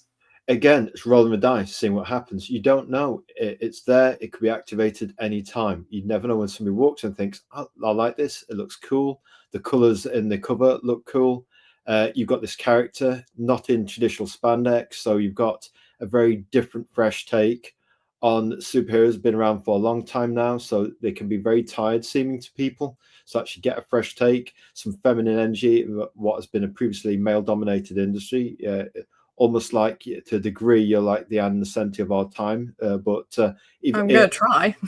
We're going to try, but also the fact that you're not actually in the industry. You're making your own industry by being an independent player. You can define your own rules. So you're taking it one step on from what Nesenti was doing. She was working for the corporation, but you're an independent spirit. So you've perhaps got a little bit more latitude to express yourself. One could say I'm trying to help with the alternative economy. Or what was it that was Eric July saying? What was it, the alternative comedy economy? Absolutely, he was. And we think, hey, he made over $3 million off his first book. Maybe he knows something about, actually, why don't you bring an audience from outside of comics, i.e. music, and transfer it over? And that message to actually cross the Rubicon and go outside of comics. Full enough, with 4 billion people on the internet, don't you think that, and he says this rhetorically to the audience and those people who watch it in the future, in their present, don't you think that perhaps most of the potential audience for comics is actually outside of comics? That's a lot of money. A bit like when comics realized there was a whole pink purse, 50% of your audience you're ignoring, and glancing daggers at them when they come into a comic audience. You can't be suspicious of 50% of your audience just because they're female. That they'll buy your Batman book if you include them. You know, if you do take them into consider, if you actually consider them, it's what I thought. You know, target audience and that. So Heather's thoughts on Catwoman. Cat. Are you going to read this, or am I going to read it? We're not going to stay long in this one. Oh, that was my joke there. Catwoman got a little too freaky that night. Yes, she's known for being playful and like playfully hurting Batman, and so it's like I saw that picture of Batman just beaten to all hell laying there, and I don't know why, it's just I immediately thought, oh, Catwoman got a hold of him. Yeah. Got a little too rough with him. Yeah, I think so. As we say on the 5 Plus story thing, that's going to hurt in the morning, son. When we were stripping on, we just couldn't resist throwing that one in. So, Heather, on the Fist of the North Star, have you ever read any of these? Because the spine looks great with the blood splatters. What do you think to Fist of the North Star? We like the anime, but we do have volume 1 of the manga. The manga, I think I said this in the last interview, but it basically reads like a soap opera. But instead of like middle-aged women throwing wine at each other's dresses and screaming at each other, it's big burly men who are living in a dystopian wasteland and punching each other until one of them explodes in a cacophony of blood. That's basically the Fist of the North Star. A cacophony of blood with an elbow to the nose, and that's going to hurt in the morning, son. Well, you're not waking up in the morning, especially if Kenshiro gets a hold of you. And with this specific picture, that night I was just kind of wandering around doing my own like daily thing, and I finally took a look at the spines and I took a look at the blood spots, and I'm like, oh my god, how did I not see this sooner? So with Kenshiro in his design, he has scars on his abdomen in the shape of like the Big Dipper, because they got punched into him by his rival. And those blood spots on the spine, that's the Big Dipper. That's the scar design that Kenshiro has on his abdomen. And it took me so dang long to realize that. And it's not until you like have them all together and you take a step back that you see it. Yes, it looks like somebody got rivaled. We just had that epiphany of the Dipper. Excellent, we like that, and we do like Fist of the North Star. Yes, elbow to the nose as well. Now then, Heather on Mage. Briefly, Heather, you've read this? Yes, and that's like the first miniseries of a 3-part thing, from what I understand. It's like a sort of, kind of, not really retelling of Matt Wagner's life. Like, he's the one who's telling it. It's kind of like a autobiographical kind of thing, but with, you know, magic bats and superpowers and weird dudes in fedoras. And this is the first part of it where the main protagonist, he gets these powers and he's trying to figure out what's going on. Why are all these weird people coming after me? Who is this world mage guy who's just here? And he's being extremely vague about why he's here. Why is there this chick now with a magic baseball bat? What's going on? And so this series is him coming to terms with, yes, I am the hero now, and I need to fight the big bad. Yeah. And she passes on the bat onto him, yeah? And so... kind of, sort of. I'm not going to spoil the ending of it, but yeah, he does eventually get the bat to battle evil. I remember you saying that, because we said last time we remember him having the bat, but we didn't realise actually that he got the bat from somewhere. We remember, again, along with Nexus, we should have bought this back at the Sheffield Space Centre back in the day. It's one of those books that was much lauded along with Grendel, but we just didn't buy it at the time. You know, you had to be Marvel DC at the time, and just independents were a thing you were kind of tentative about taking a chance on. Why? Unless it was Teenage Mutant Ninja Turtles. Unless it was that, of course. So we've ordered this. We thought we'd order it before we got in the show again, and we thought we've got to order it. So we pressed the button today. It's now been dispatched. We should be getting it in the next few days. We can't wait to read it, based on your recommendation from the last chat and from this chat. There you go. So number 2, we've taken a bit of a longer road, but we want people who actually read this to get to know you and what's going into that. You have an authority. And in terms of, yes, you actually read comics. Yes, you're a writer. Yes, you've taken the time to pick the right arts for this project, and that you do have creative leadership and authority, and you're into comics and the whole geek scene and that, and you've taken it upon you to actually have a can-do and get off your backside and actually distribute your own comics. You know, there's a lot people can learn from you, Heather. You know what I mean? And you've got your own character, and it's authentic. And, you know, those numbers on your X space will rise over time. We're confident of that. Now, It'll come. Now, what does Heather create? Elevator pitch, convention table. That's your table that you got from last time. We noticed that you're starting to get a few things piling up on this other little picture of your table. We had to squeeze that in there. I believe that's those are my to read books. The to read books, as in the kind of notelet things to do. To read. Yeah. The books to read, yes. Now then, let's get on with it, folks. You've been waiting for this long enough. Elevator pitch. Tell us about the next evolution, Heather. So the next evolution is all about the main character, Skylar, and she's trying to take down this corrupt drug company called Gallon Inc.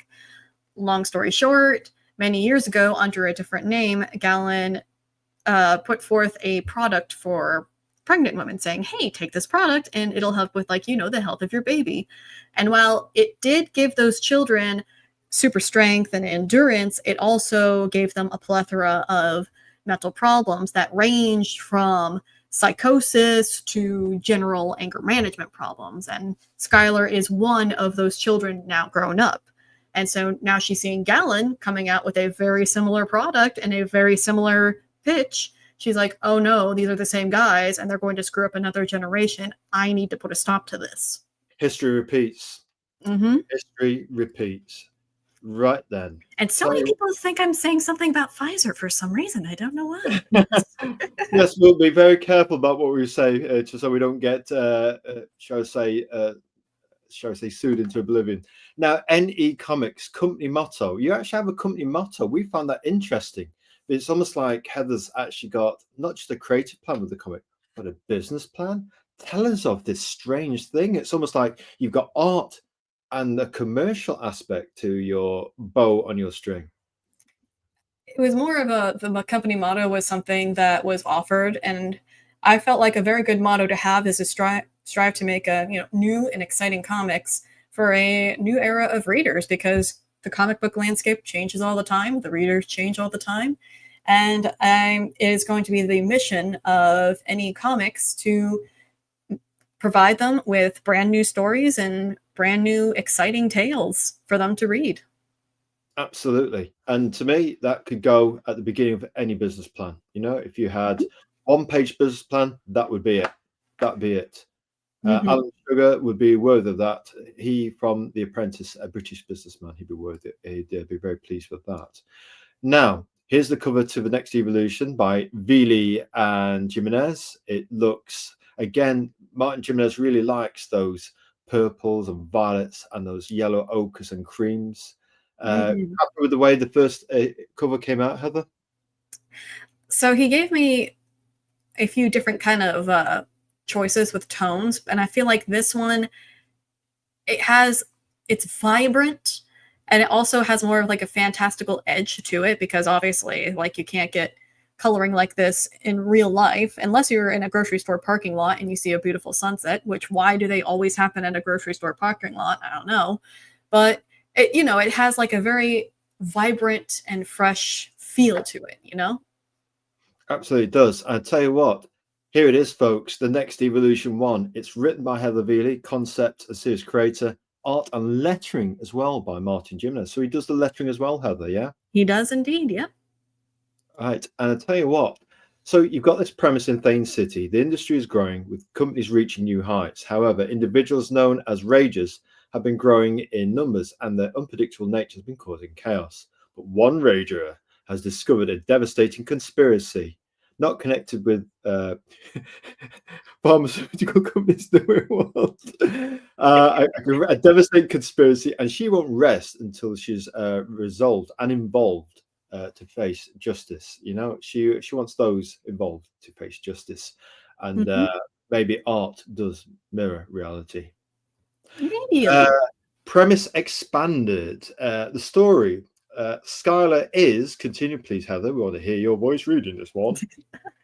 Skylar is a super strong yet slightly unstable woman known as a rager, who decides to go after the pharmaceutical company responsible for making her the way she is.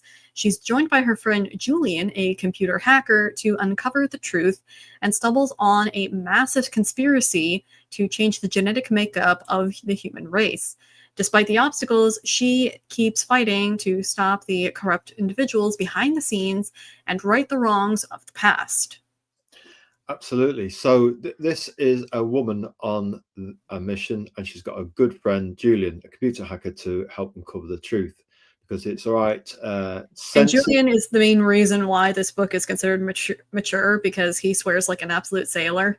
So he's a sailor. He's a sailor boy when it comes to his fruity language. That's something to consider, folks. I'm sure you'll be able to cope with it. Even we were able to cope with it. You know, we like this book. We are gravitationally pulled towards it. We like the art. We like the writing. We just like how it looks in terms of an indie comic page. And here's an example.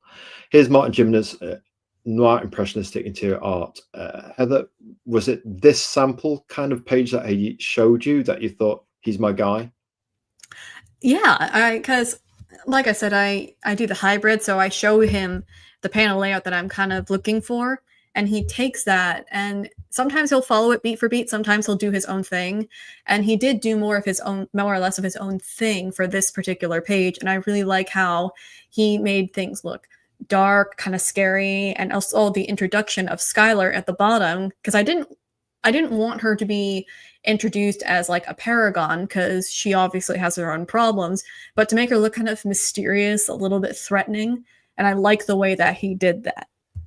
His lighting to me it's Maltese Falcon, it's Casablanca, this enveloping black noirness. There's bits of grey in there. I mean, it's just that first panel, and then the fourth panel. I mean, just that, it's bang bang, and then you've got group dialogue, you've got somebody on the phone. It's, oh man, it looks good. And then it casually introduces action. It feels natural. What's your approach when it comes to action? I mean, look at Alan Moore with Rorschach, and he goes against Ozymandias. It's a 2-minute fight, and Rorschach's holding his nose, and basically, as Alan Moore said, fights in the real world don't last long.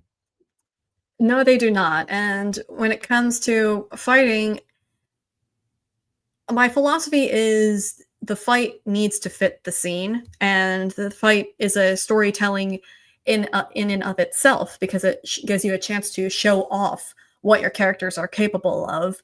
And for this opening scene with the opening fight, I knew I had to communicate that Skylar was very strong, she's very skilled, willing to rush into danger, and she's also kind of snarky too. Really? A ranger that's snarky? You're pulling all leg. Yeah, because I wanted a very quick introduction to her as a character without being extremely wordy about it or for going on too long about it. I wanted the readers to see what she is, to see what she is capable of, not just tell people what she's capable of. So actions speak louder than words here, yeah? And again, we notice here how you've taken Master Baron's, Grandmaster Baron's. This was before I got his advice. So was this before the advice? Yeah, Well, to be honest, we think this is quite economical then. We thought that had been post advice, so this is before. So you were already on the path. Mm-hmm. Yeah, we like that. Just it's, again, you don't need Captain America to go into kind of some prosaic Shakespeare. It is what it is. Mm-hmm. Right then, Next Evolution 2. Tell us about this cover. We love it. What's going down? So this cover, there's this character called Detective Anderson, and she's not the main antagonist, but she's kind of like a secondary antagonist at first. And she's going after Skylar because, Skylar is doing her vigilante thing, and Anderson also has a deep-seated hatred towards Ragers, so she wants to get Skylar off the streets as soon as possible. And this cover is the fight that these two eventually have in the second issue.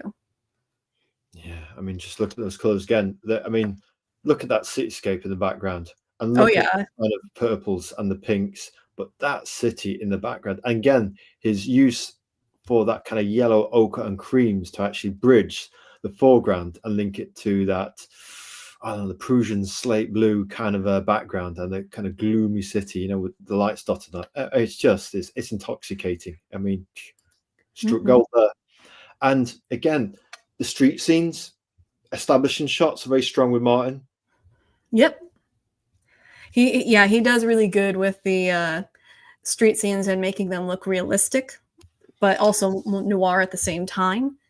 And this one is like, I'm trying to do the whole comic book thing of reintroducing people to the setting so that you know what exactly you're expecting. This is a relatively grounded setting, relatively grounded story with some fantastical elements down the line. And speaking of like fights, actions speak louder than words, this whole sequence is to establish what Anderson is capable of. Now, Anderson is not a rager, but she's still able to get the job done when she's encountering ragers. Exactly. Now, obviously, Skylar keeps slipping out from under her grip, but when it comes to others, she's able to hold her own quite well. Yes, it's almost like noir black white movies meets Kojak. Kojak was an excellently grounded series in terms of a detective series, and it's got that street vibe to it. And just look at this interior art, folks. You've got, even the kind of medium shots, you've got dialogue, you know, once you've got the action done with, you've got just enough dialogue to kind of keep you ticking along, yeah? And again, you've got the use of silhouettes just to weight the scenes, you know? I mean, just look at that. And one thing, sometimes just black and sometimes just white can be quite stark, but actually having those lovely grey washes can really add a bit of soft depth to a scene like an old black and white movie, you know? It brings a lot of warmth to black and white art.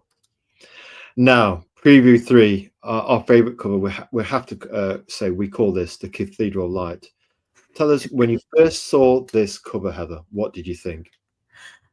I first saw it in black and white, and my first impression was, wow, Martin really knocked it out of the park here, because it looks intense, it looks scary, but then when you add the colors onto it, it's like, wow, this is like really beautiful, where yeah, it still looks tense, but I feel like the coloring, it gives it that next evolution identity that you see with the other colors, where it's really pretty, and it adds that fantastical edge to an otherwise very terrifying scene if you were to encounter this in real life, because I don't think anybody would want to be surrounded by a bunch of super strong people and you're the only one that can fight them. Wow. So outnumbered. So this is going to be a juicy issue 3 of the next evolution, Heather. It promises so much with that cover, doesn't it? Really, it augurs well. Yeah, there is a pretty big fight that happens in it, and we do get from one of the characters at least an explanation of why Gallon is doing the things it's doing. It's from one of the characters who's working with Gallon, but she does provide some information of what their mission statement is. Adds a little bit more depth to her character as well. So this is adding depth to the first 2 issues on the characters. Come again? So you're really adding extra nuance and depth to the characters and the story. Yeah, I tell people this in real life, but with the next evolution, I didn't want just good guy defeat bad guy because bad guy evil. I wanted everyone to have their own reasoning for why A, they're either on the good or bad side, and B, why they will eventually change their mind. One of the characters from the first issue, Zane, his initial reason to join Gallon was because he thought they were a legit company and they could possibly help him and his gang get some good, decent employment. His whole point of joining them was, hey, we could get our foot in the door and make better lives for ourselves. And he slowly realizes, oh, crap-a-doodle, I got me and my boys into a very sticky situation.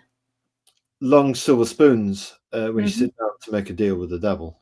Sometimes what you think you're on the good side, and then you realize, oh my gosh, what have I done? And there are a number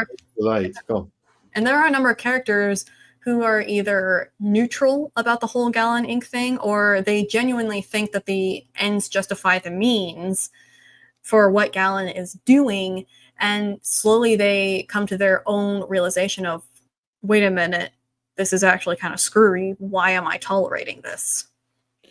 So truth depends greatly upon our point of view and our perspective. Mm-hmm. Yeah, because Go on. let's be real, not everyone fights evil just because I'm good, you are evil, therefore I must take you down. Sometimes they have very specific reasons for going after the evils of the world. Yes, there are motivations, Mm-hmm. and that's what makes them emotionally driven. Mm-hmm. Now, what we like here is, you mentioned earlier with the Mike Barron advice, was instead of Shakespeare, you've just got incoming and it's straight into a bit like the opening to Schumacher's Batman 3. Oh dear. That vehicle straight into the Gotham City, and then yes, then what happened afterwards maybe wasn't so good, maybe not as good as Batman 1 and 2 with Tim Burton directing. But the idea is that you've got the action coming straight at you. You've got, again, this lovely framing of the noir black elements and the city. Mm-hmm. And I like the way that almost reality breaks off into kind of tableau of impressionism, just the way it fades away here and there, because you just need the suggestion. It's the nth detail. And it's almost like, what, Monet impressionism? Yeah. I have a interview of Martin where he goes over more details of what inspired his style. But I really liked how he did it with the city in the background. I mean, technically the characters are in an alleyway, but it's kind of like, you know what, screw it. This is an awesome shot. We're going to keep it, because while it's not like completely grounded in reality, it just gives off the vibe of something awesome is about to happen. So all about the vibes too, yeah? Yeah. I mean, tell us about this one. I mean, just look at this. I mean, look, you've got, it's almost a classic Kojak territory where you've got a kind of, they're doing it, was it contraband, and there's an alleyway scene, there's shadowy steps. It could be a noir movie, it could be Kojak. There's so much going off. Tell us, it's juicy. This is the build up to the big fight, where, long story short, by the end of issue 2, Skylar does get held at gunpoint, and she's being led to this scene. And this is like her witnessing what's been going on while she was not physically there and around to see what's going on. And so this is her surprise of, oh, okay, so here we are. And because she's been trying to track these guys for a little while, so this is the setup and the build-up to the big fight that's about to happen. So she's getting drawn into the conspiracy that she's been trying to uncover, and then there's the reality, the bad moment of, hang on a minute, this is getting real. She's getting closer and closer to the belly of the beast. Belly of the beast. Yes, we like the sound of that, Heather. Well put. Look at that. Just look at that. And preview 3 of another one, 3, we call this one Noir Lumen. I mean, just look at this, another alleyway scene. And I mean, you describe this to Martin and he gives you this. How does this work? So I basically write down a basic since this was just a 1-page thing, I was just writing down the description of what's happening. So it's like there's kind of 3 different things that's happening. There's the overall brawl that's happening in the corner. There's the characters in the foreground who are fighting over the shotgun, and then you have Skylar on the other end trying to go and break up the brawl first, since it's featuring the big monster dude that from issue 1 who can very easily lift up a car and do some serious damage. So yeah, it is a bit of a chaotic scene, and I like how he presents the chaos, where it is controlled to a certain extent, but otherwise it's like, oh my goodness, where should I be looking? I mean, just look at it. I mean, yes, the way he leads eye, he's certainly got his own compositional style, and it draws you in. Your eyes swirl around, just anchoring it with light and shadow. Who's that artist? Rembrandt. There's almost a Rembrandt Monet kind of hybridism going on here. Kind of, yeah. No interior art again. I mean, just look at this. This is almost where it's getting into expressionism from impressionism. You know, it's like here, it's bold movements. You know, It's like you don't really need the lines. It's like the actions speak for themselves, where you don't need to do like the traditional zoom, zoom, zoom, yeah. like speed lines. And again, you don't have to have.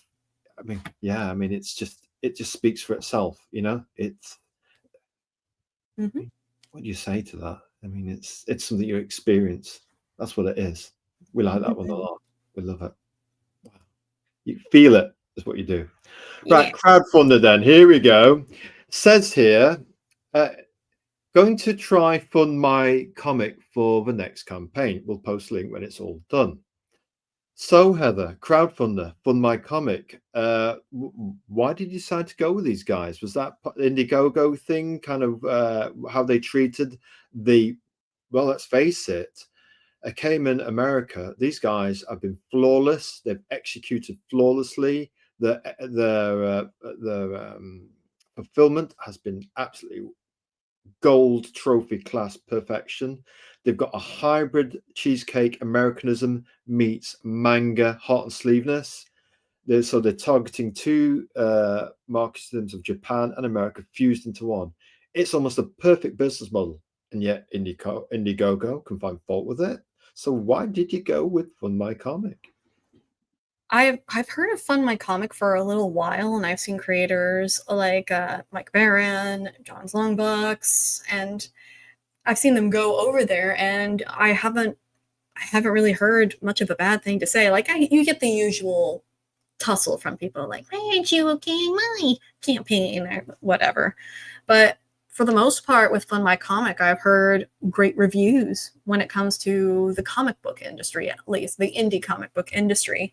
So I'm like, okay, since Indiegogo's out of the question, and I've been hearing some weird things about Kickstarter too. So it's like, why don't I try Fund My Comic? It's independent from those guys, and Fees are ridiculously cheap, 1%. Hard to beat 1%. yeah.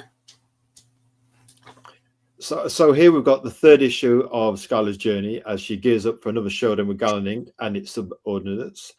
This campaign will be raising funds to have Next Evolution 3 printed into physical copies. We're about 80% done with interior artwork and Martin Jimenez, Heather, yeah?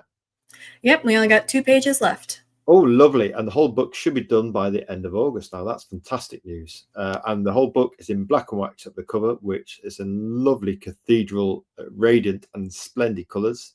Backers will receive their own copy of issue 3, paper copies this time for Azrael, with issues 1 and 2 available as add-ons. And each pledge will also come with the Next Evolution postcard and magnet. So the magnet will be the poster from campaign from issue 1 from Indiegogo. And we're looking forward to that postcard as well, with exclusive artwork on there by Martin Jimenez. Feeling excited, Heather? A little excited, yeah. Of course you are.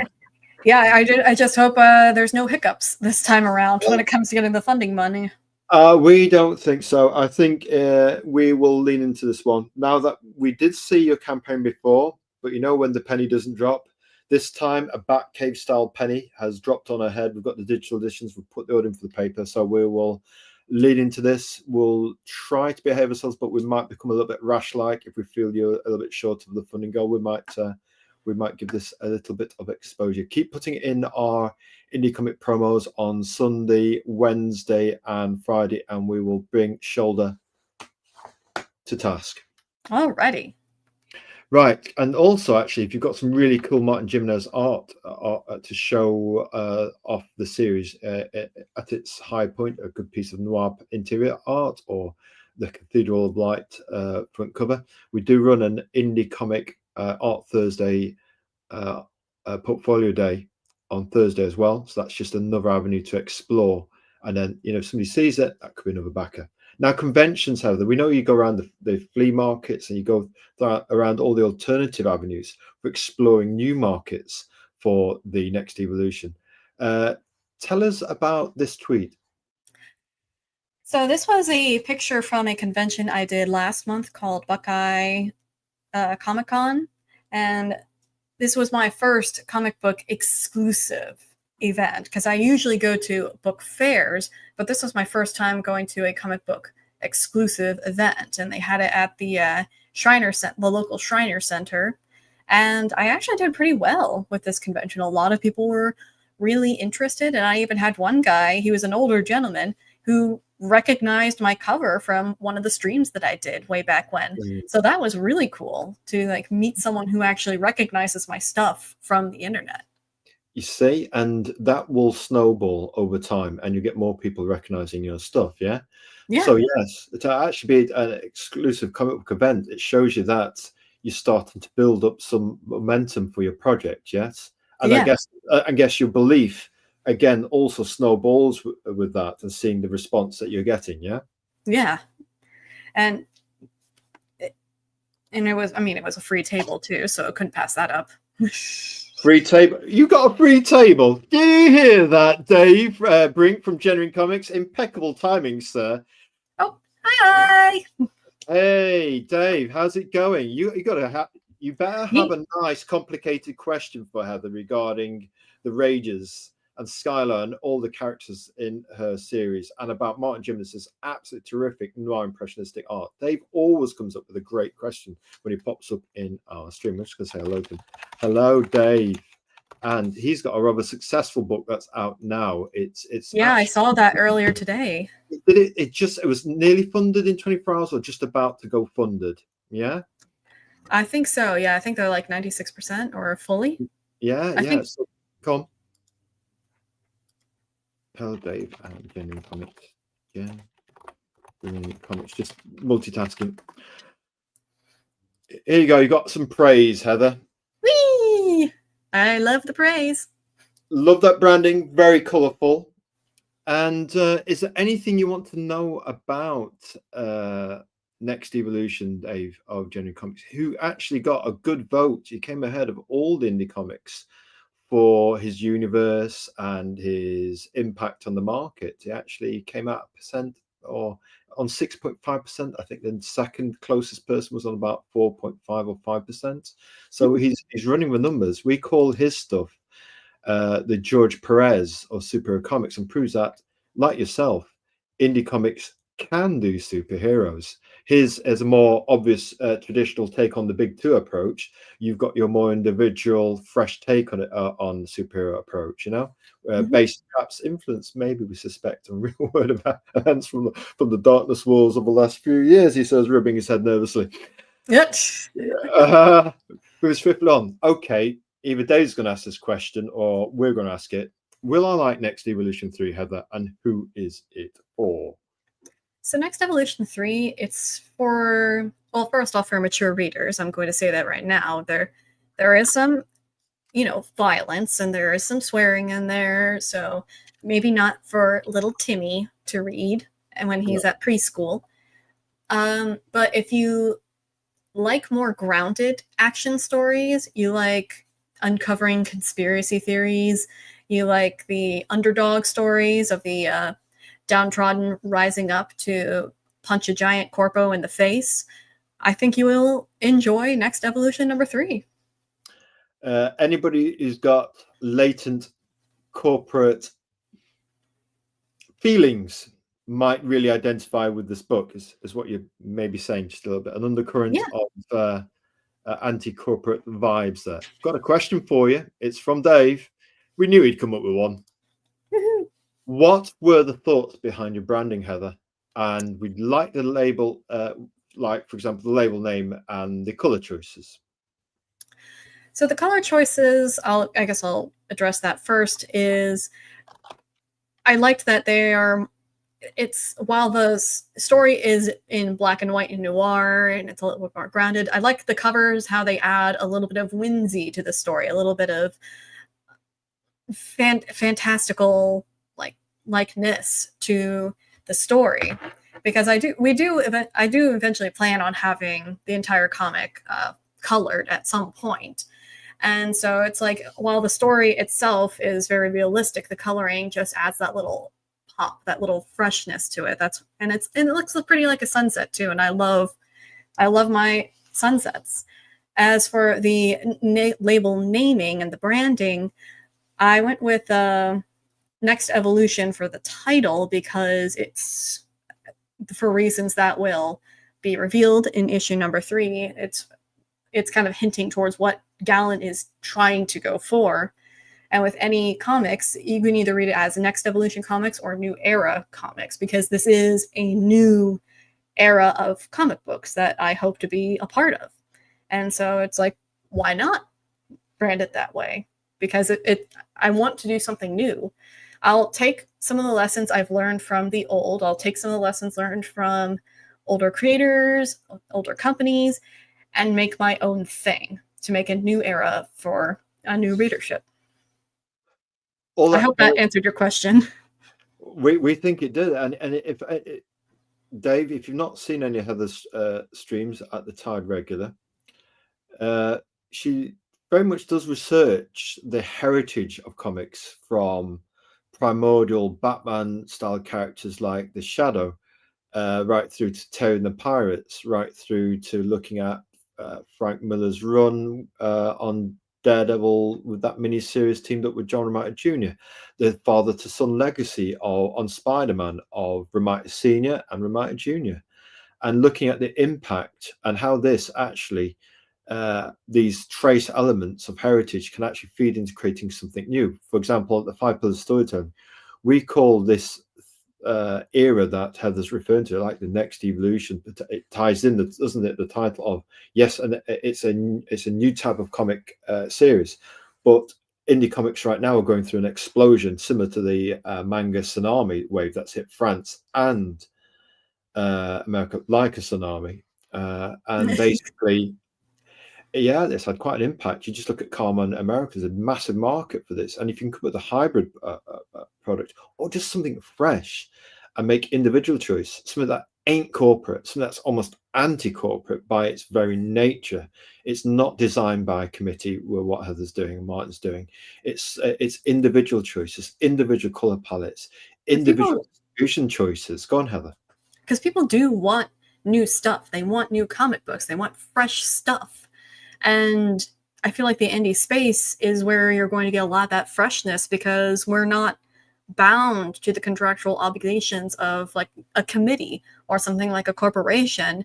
It's like, I want to write this story this way, and you can't tell me otherwise.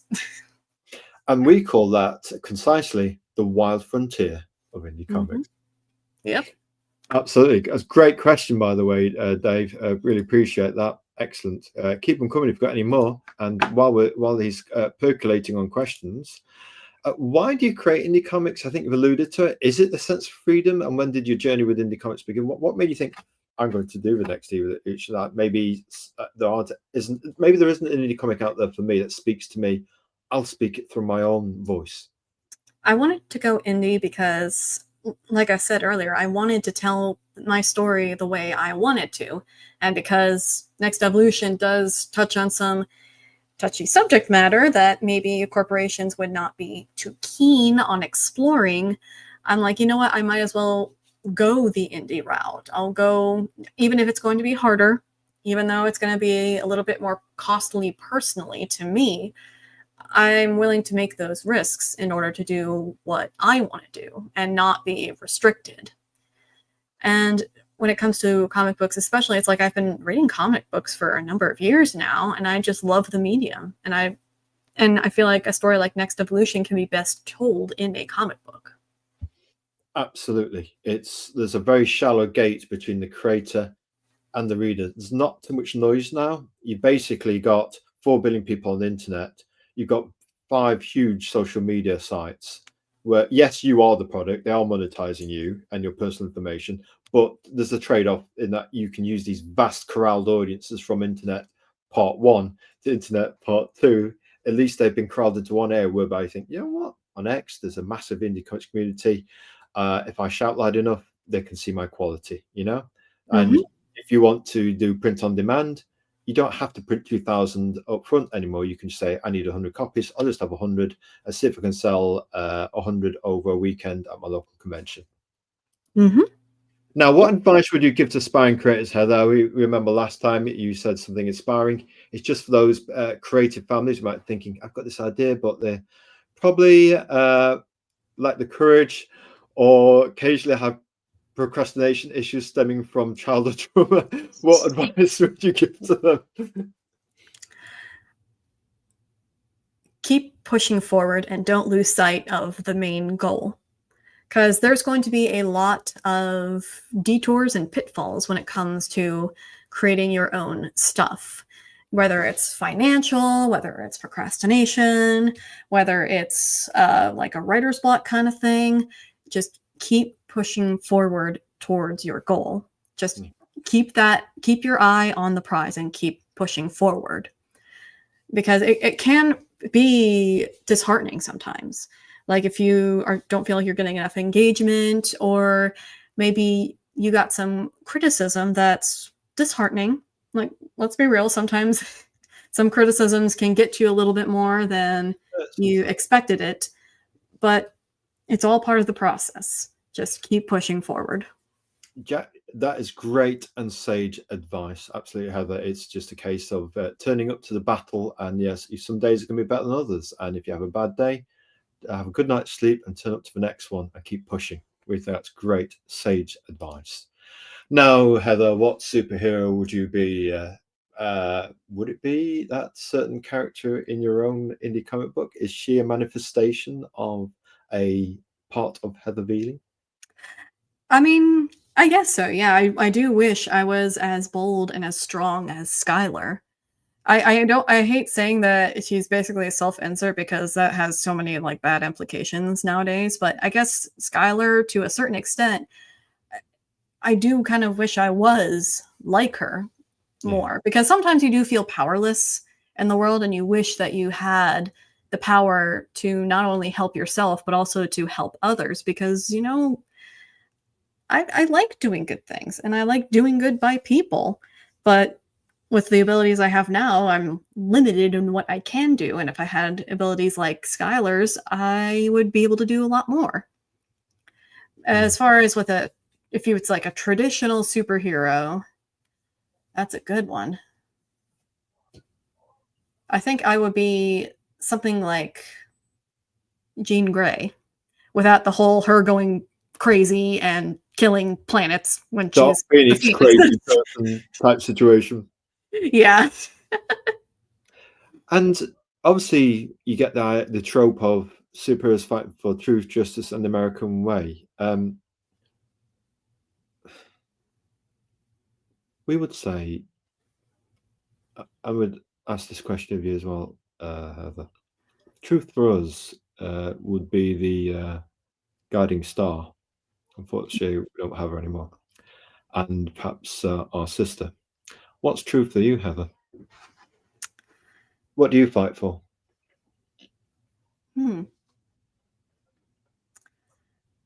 I fight for making the world a better place when I'm gone. So by the time I'm gone, the world will be a better place. Beautifully said. I want this planet to be better than when I left it, or better when I leave it than when I got here. Grace itself. Bonus questions, not many. Now, what are your plans for next evolution going forwards? Are we one step close to perhaps number 4 and getting a trade paperback, fully covered Cathedral of Kaleidoscopic Light edition? Maybe not the graphic novel just yet, but the script for number 4 is done. We will be getting started on that probably sometime next month, because I had to work to get a little bit more funding to actually pay Martin to do the artwork. He's not doing this for free. But yeah. So yeah, so we're just going to keep pressing forward for now. The trade, we're going to probably be starting to think about it for after 5. So we'll see about that. And once we generate more interest, of course. Well, speaking of interest, what we got here, we've got the one and only Devil Flyer Momentum. Hello, Kyle.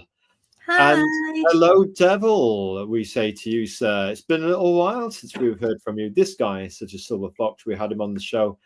And what a charmer he is. He collects old comic memorabilia. He's got his own comic. He's a creative leader himself. He has his own independent comic that he's creating. He's he says here, oh, he's doing some promo for us. Hit that like button and sub to the channel, please. That's good. And we'll just put our feet up, shall we? Silver Fox, Devil Flyer. Yeah. Plug. He's, I tell you what, if I get a chance to see his trailer, his YouTube channel, what we like about him is he's got his own. It's not a bad thing that everybody has their own style of channel or tribe or way of doing things. That's the beauty of indie comics. We can all have our own business plan. Heather can have Next Evolution. You can be Devil Fly Momentum. Eric July can have his style of doing comics. You know, we don't have to like or hate everything in such a binary way. By the way, folks, any rumors are out there that say we're binary, we don't know what that means. All we can say is we're quite a broad church. To again use the church metaphor, we try to meet people halfway. You know, to me, we're at 4,309 followers at the 5 Pillars of Storytelling. We realized we had to be less priggish and be less haughty, even if we didn't think we were.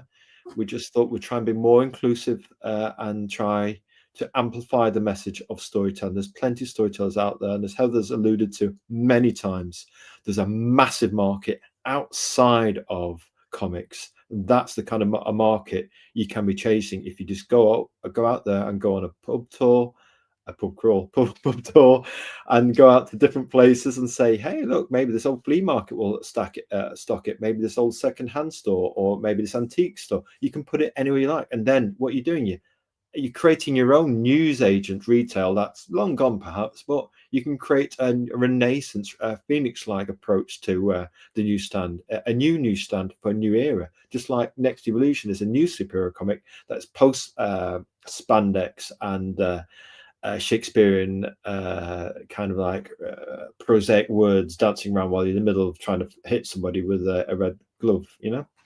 So yes, Devil Flyer, thank you for doing a bit of promo for us. We like that. And if you get the chance to look at his show, what we're trying to say that he's got his own little family of people that turn up on his show, like Shadowhawk and stuff like that. And you know, nice. A different region of America, and they've got different accents. So it again shows that America for us that's why we base all our tweets and our timing of our shows based around American timing, because it's the key gravitational audience. But also America's so cosmopolitan. You can go from one place to another. It could be rural, or it could be a city.